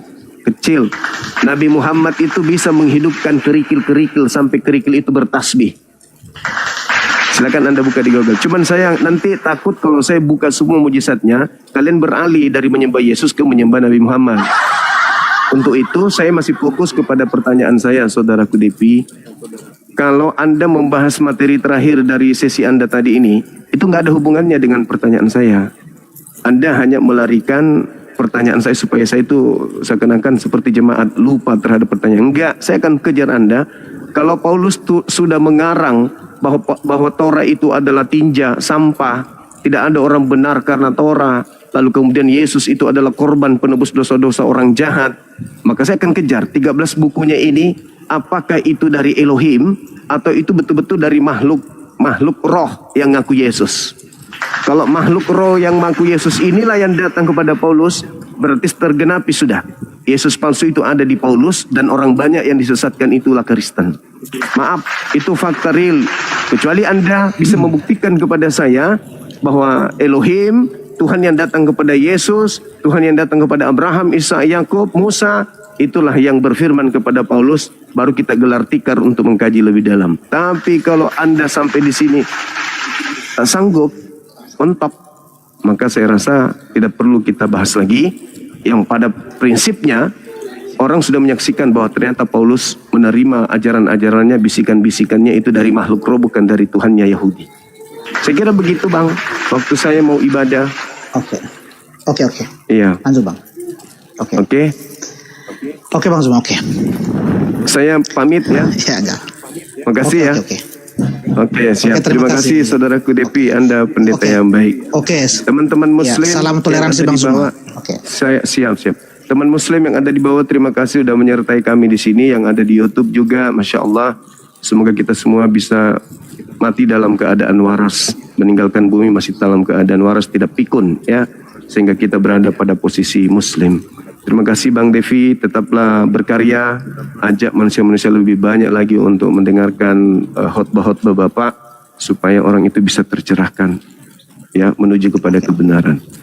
Terima kasih. Assalamualaikum warahmatullahi wabarakatuh, sahabat Muslim, dan semangat siang saudaraku Depi. Pamit undur diri. Oke, Waalaikumsalam warahmatullahi wabarakatuh Bang Zuma. Gak apa-apa saya jawab ya. Oke teman-teman ya, itulah hasil diskusi kita dengan mengantar anak sekolah ya. Jadi kalau ada teman-teman yang mau berdiskusi ya beberapa menit lagi silakan ya. Tapi izin dulu teman-teman, saya mau ke kamar mandi sebentar ya. Oke ya. Jadi saya naikkan dulu satu orang, nanti saya ke kamar mandi setelah itu. Oke. Dan naikkan lagi si Bezi ini, si Bezi ya. Oke. Ya. Ya, gimana Bezi? Ya, lanjut Bang, lanjut. Oke. Kita naikkan satu lagi ya, biar ada teman diskusi kita. Jadi saya mau ke kamar mandi sementara ini. Dari tadi saya tahan, nggak tahan lagi. Oke ya. Kita naikkan satu saudara kita Muslim. Ya. Al-Haq. Kita naikkan Al-Haq. Iya. Oke, ya. Silakan Al-Haq. Bicara dulu tapi saya mau ke kamar mandi sebentar ya. Ya. Assalamualaikum warahmatullahi wabarakatuh. Warahmatullahi wabarakatuh. Salahnya teman-teman Jumanya udah pergi ya. Saya ingin mempermalukan Juma sebenarnya. Dia berkata di mana Allah berkata langsung kepada salah satu muridnya Isa Al-Masih ya. Itu ada di Quran surat Al-Maidah ayat 111.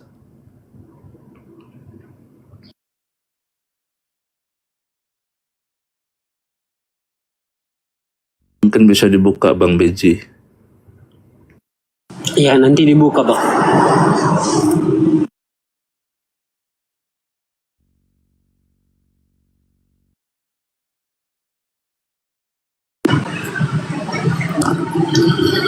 Jadi memang Allah kita itu berkata langsung kepada murid-muridnya Isa ya, secara langsung ada di Quran surat Al-Maidah ayat 111.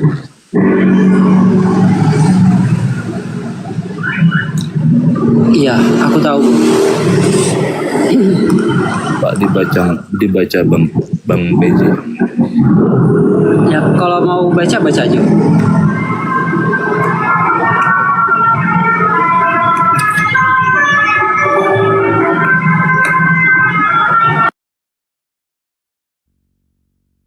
Ayat berapa tadi? 111. Al-Maidah ayat 111. Al-Maidah 111 ya. Buka aja. Dibuka aja Bang Beji on cam. Dibuka datanya.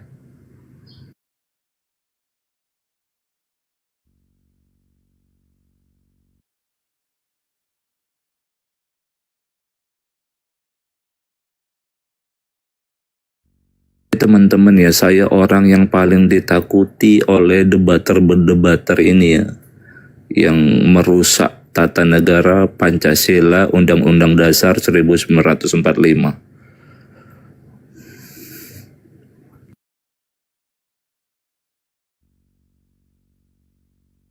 Silakan dibuka Bang Beji biar saya baca. Nanti dikiranya saya bohong.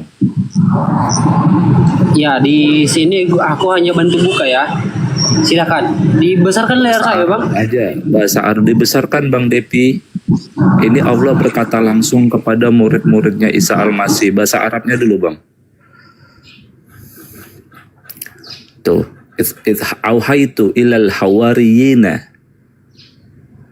Ya, auhaitu ilal hawariyina, dan seterusnya. Jadi ketika Allah mewahyukan kepada siapa Bang Beji? Kepada siapa? Pengikut Nabi Isa. Yes. Subhanallah. Ini Bang Depi, ayat di Quran untuk membuktikan bahwa Allah secara langsung mewahyukan kepada hawariyin, artinya murid-muridnya Isa Bang Depi.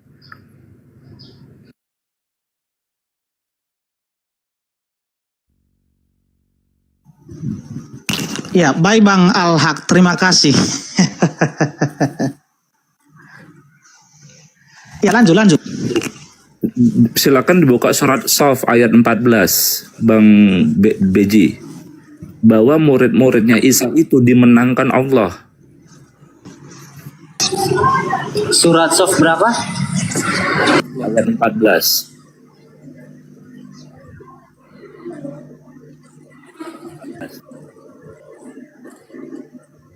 Tapi nanti buka tafsir Al-Qurtubi ya.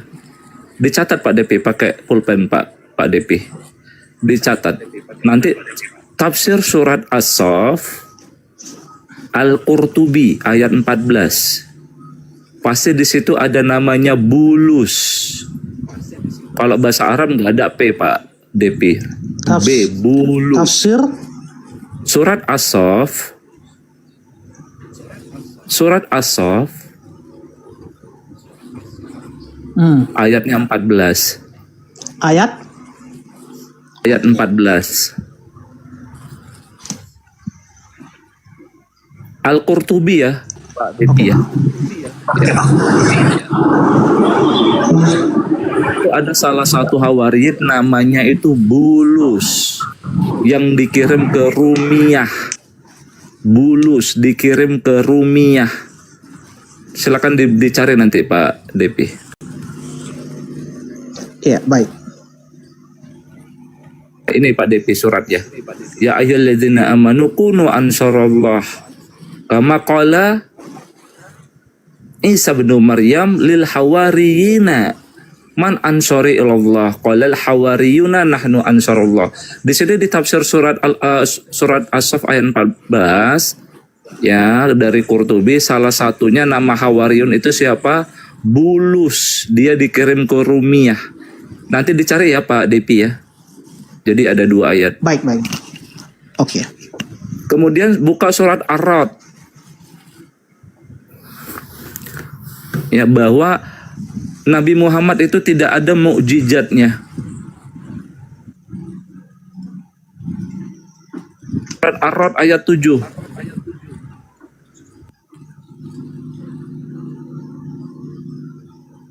Jadi membelah bulan, terus ada kuku keluar air, itu hoak Pak Depi.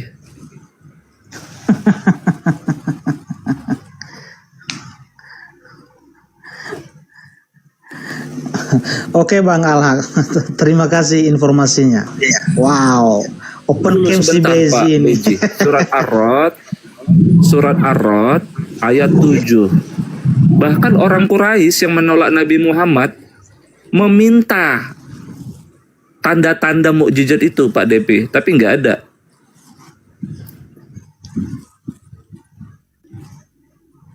Iya.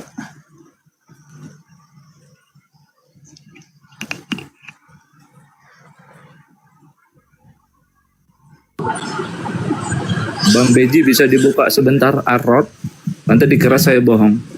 Ar-Ra'd surat ke-13 ayat 7. Bang Depi Surat aja soalnya ke-13 ayat 7. paksa tangkap layar. Boleh Pak Depi ya? Anggap aja kita lagi iklan bang.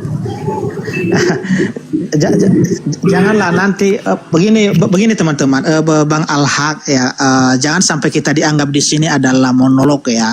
Kita itu kita artinya kita jaga ya. Jadi kecuali kalau ada Bang Zuma tadi, karena kan Bang Zuma kan kita tahu apa statusnya ya. Jadi makanya saya berani tadi mengutip hadis dan juga Al-Quran karena ada lawan debat kita. Jadi mereka kan nggak ada di sini ya. Jadi mohon maaf Bang Al-Haya jangan terlalu apa ya kita apa nama itu Iya. membahas lah. Iya. Kayak gini loh Pak Depi. Al-Quran itu tidak mau kita pengikut Nabi Muhammad, mau kita pengikut Isa, mau kita pengikut Musa, bahkan mau kita sebagai sabiin ya, di luar pengikut Nabi Musa, Nabi Isa, Nabi Muhammad, Hindu, Buddha, semuanya dijamin keselamatan kok Pak. Dan negara kita teman-teman di bawah, teman-teman muslim saya di bawah ya, negara kita itu udah sesuai dengan Al-Quran. Ya bahwa semua penduduk Indonesia ya kan diberikan kebebasan penduduk Indonesia memeluk agama yang dipercayanya masing-masing begitu. Sebenarnya begitu memeluk agama. Ya, hamba hina, ya hamba hina, tolong di mute dulu hamba hina. Ini doubling.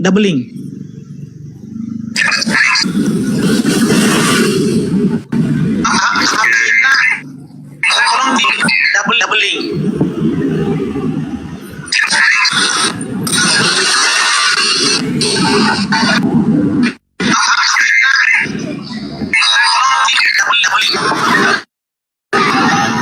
Ini saya mau mute tapi nggak bisa Pak. Tadi mute dari situ aja.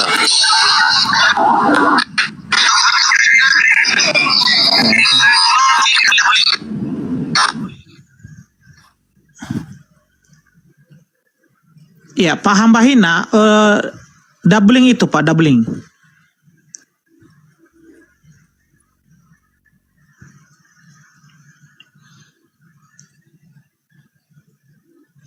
Ya silakan Pak hamba hina, kalau mau bernarasi silakan Pak. Mau sampaikan apa silakan. Soalnya kita nggak lama lagi waktunya ini, saya mau ngantar anak sekolah.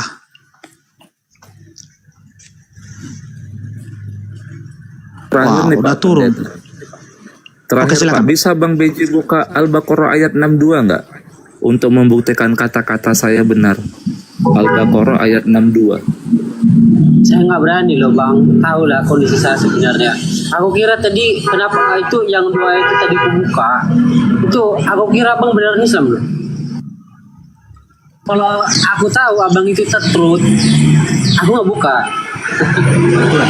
Ya. Jadi itulah Bang, Ya, saya Bang Al-Haq, Muslim, artinya memang kita saya Muslim. ya kita saling menjaga di sini ya, artinya jangan kita dianggap monolog ya, apalagi kami berdua Bang Bezi kan udah open cam ini ya, apalagi saya itu tidak menyembunyikan alamat saya ya, saya sudah di atas komal ini saya sudah beritahu di mana alamat saya, bahkan nomor WA saya ya ada sama sebagian apologet dari saudara kita Muslim.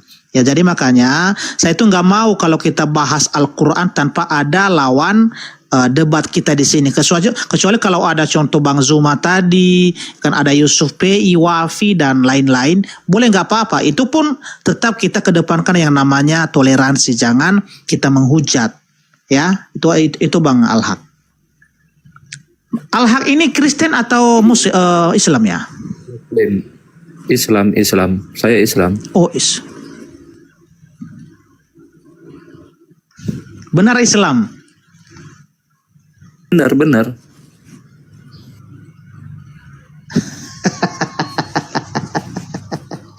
Saya meragukan Bang. Saya meragukan. Ya coba dibuka. Coba dibuka ayatnya. Al-Baqarah ayat 62. Nggak usah dulu lah, nggak usah. Al-Baqarah ayat 62. Bahasa Arabnya aja biar saya baca.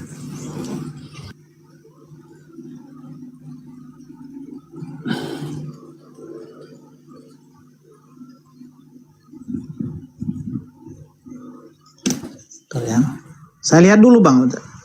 Nanti kalau apa yang saya tampilkan bentar ya. Al-Baqarah Ayat 62. Makanya undang-undang dasar kita sebenarnya sudah sesuai dengan Al-Quran, Pak DP.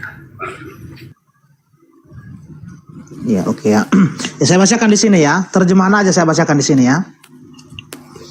Sesungguhnya orang-orang yang beriman, orang-orang Yahudi, orang-orang Nasrani, dan orang-orang Sabi'in, siapa saja di antara mereka yang beriman kepada Allah dan hari akhir dan melakukan kebajikan, mereka mendapat pahala dari Tuhannya.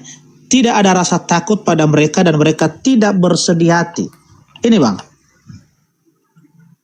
Itu sesuai dengan Undang-Undang Dasar 1945 kita, Pak DP. Innalladzina amanu, itu saya itu. Pengikut Nabi Muhammad. Kami disebut mukmin di Quran. Innalladzina amanu walladzina hadu, dan pengikut Musa. Wan nasoro, dan pengikut Isa. Wassobiina, dan pengikut di luar pengikut ketiga utusan tadi. Man amana billah, barang siapa percaya kepada Sang Maha Pencipta, wal yaumil akhir, dan percaya hari akhir, wa amila solihan, dan berbuat baik secara terus menerus, secara konsisten, falahum ajruhum inda rabbihim, maka bagi mereka pahala dari sisi Rabb-nya. Jadi udah sesuai Pak DP. Jadi Al-Quran itu, Allah itu tidak memandang kita pengikut siapa. Mau Hindu, Buddha, Konghucu, Kristen, orang mukmin, pengikut Nabi Muhammad, orang Wahyudi sekalipun Pak DP, nggak masalah, Allah nggak melihat itu. Gitu loh Pak DP. Makasih Pak DP ya. Bang Al. Ya, terima kasih. Ini ada Bang Christian Prin ini.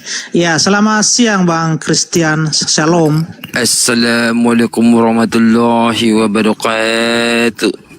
Shalom. Ya, Waalaikumsalam warahmatullahi wabarakatuh. Ya, gimana kabarnya Bang Christian?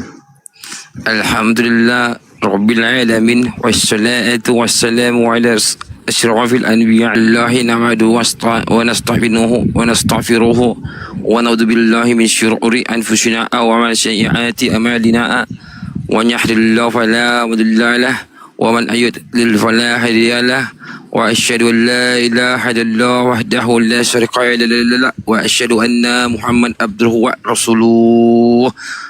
Amin. Bapak Ibu, pada kesempatan ini saya menghimbau kepada bapak-bapak supaya jangan lupa membayar rekening cicilan rumah BTN-nya. Karena banyak sekarang dari perbankan cicilan rumah BTN yang belum dilunaskan. Jangan main TikTok melulu. Ingat tuh cicilan mobilnya, angsuran-angsurannya, ingat tuh yang angsuran motor. Gimana sih? Ini kebanyakan banyak laporan debt collector kepada saya, Pak, cicilan ini Pak nggak dibayar. Siapa namanya? Abdurrahman Wahid. Siapa lagi? Sobirin. Siapa lagi? Sorry, kalau banyak laporan. Si Arif lagi, nama Arif, ada si nama Arif. Banyak kali nama Arif di bawah ini nggak bayar cicilan. Bingung saya. Bayar tuh cicilan tuh.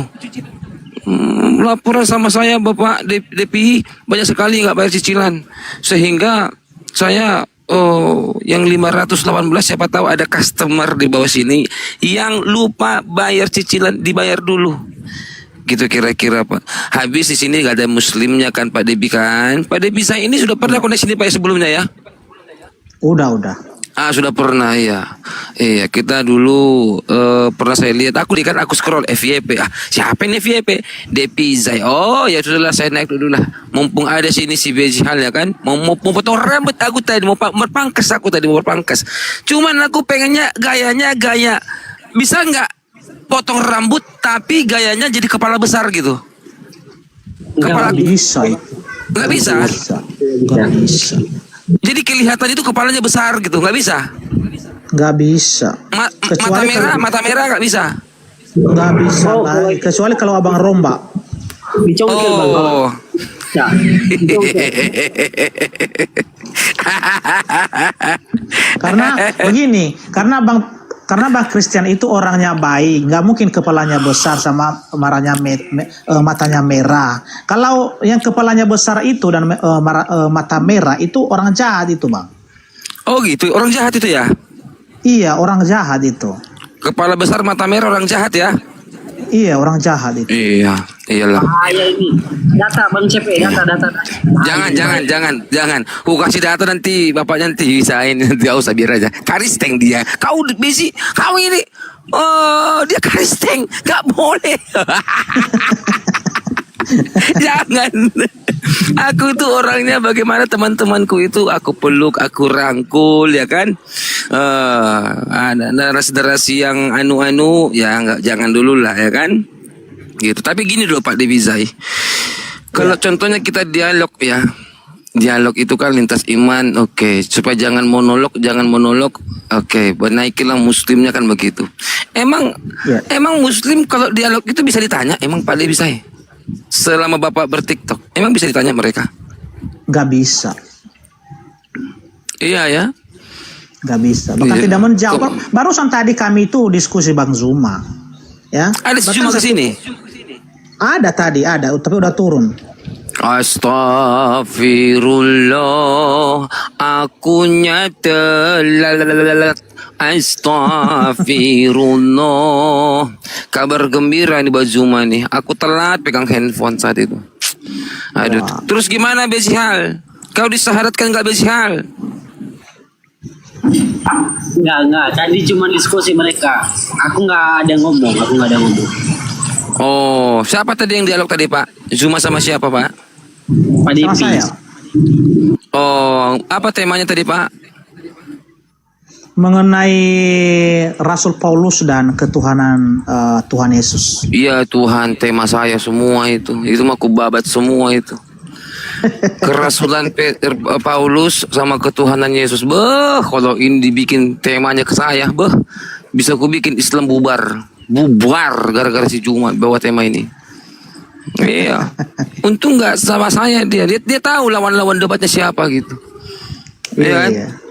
Sudah tahu Rasul Paulus itu dulu dia penjahat, sekarang dia adalah seorang rasul. Artinya dia penjahat, mantan penjahat. Ya apa mau didebatkan di Rasul Paulus? Iya kan? Coba tuh Rasulnya coba. Sebelum jadi nabi, pernah nggak dia melakukan kejahatan? Sebelum jadi nabi, Rasulnya mereka ya, nggak usah pakai nama. Sebelum jadi nabi, Rasulnya mereka itu tak ke lubang, ya kan? Dia sendiri bikin tema tapi dia bisa ke lubang, ya kan? Dia sendiri bikin tema tapi dia bisa bikin lubang tapi dia sendiri terjun ke dalam gitu. Tema ketuhanan pula lagi kan. Aduh. Kurang makan bergizi mereka ini pakainya Pak. Kebanyakan makanan raskin ini. Iya, mereka ini kebanyakan makan raskin ya kan. Terus nggak imunisasi sehingga terjadi pembengkakan di kepala mereka ini. Gitu loh. Aku angkat telepon dulu Pak ya, mumpung ada nih. Oke. Iya, oke Pak.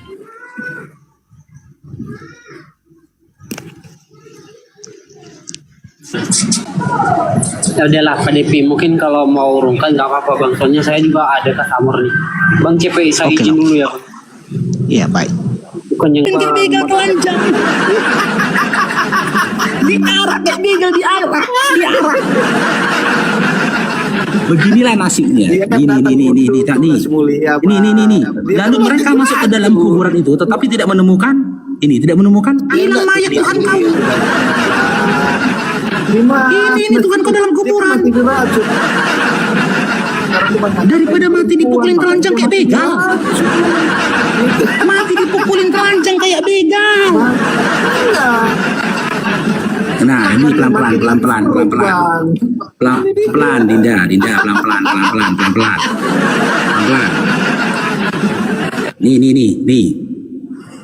Ya enggak aja kau. Tidak ada datanya, ya kan?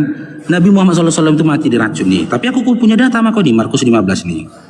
Nih, Markus 15. Oh, kena dia. Turun kena. Lebih menariknya Anda bisa baca misalnya di dalam Matius 16 ayat 16. Pada saat itu Yesus mengatakan kepada orang-orang, siapakah Mesias itu? Dan orang mengatakan, siapakah anak manusia? Orang mengatakan salah satu dari nabi, kamu adalah Elia, kamu adalah Yohanes Pembaptis, ya.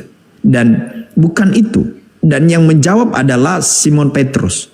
Ketika Simon Petrus mengatakan, engkau adalah anak Allah. Dan Yesus mengatakan, bukan kamu yang mengatakannya itu Petrus, tetapi Bapa yang di surga. Dan itu jawabannya sebenarnya cukup membantu Anda bahwa kebenaran-kebenaran ini Anda hanya temukan di dalam Alkitab ketika Anda rendah hati mau belajar, ya. Dikatakan oleh Simon Petrus, engkau adalah Mesias, anak Allah yang hidup. Dan berbahagialah engkau bin Yunus, sebab bukan manusia menyatakan itu kepadamu, melainkan Bapakku yang di surga. Jadi pahami teman-teman, kalimat anak Allah itu berbicara begini. Itu gelar yang disematkan kepada Sang Firman yang telah menjadi manusia. Kenapa dikatakan anak Allah? Karena itu adalah full rohania, total rohania, bukan berbicara insani. Bahwa Allah itu punya istri lalu beranak, bukan begitu. Itu enggak seperti itu. Anak Allah itu gelar yang disematkan kepada Sang Firman itu, Sang Logos itu yang telah menjadi manusia. Maka yang disebut anak Allah karena berbicara rohani. Maka yang dikatakan disebut anak Allah yang kudus. Dia kudus itu ya karena memang dia sang sumber kekudusan itu sendiri. Nah itulah bedanya kita dengan Yesus. Yesus kan adalah sepenuhnya atau seutuhnya manusia dan Allah. Nah kemanusiaannya Yesus itu tanpa dosa karena dia adalah Allah. Begitu. Ya teman-teman yang mau naik silakan ya, kita menghargai setiap pertanyaan, setiap argumentasi, tidak apa-apa ya. Nah ini lagi musuh Kristen adalah kitabnya sendiri. Nah tidak sih, saya tidak pernah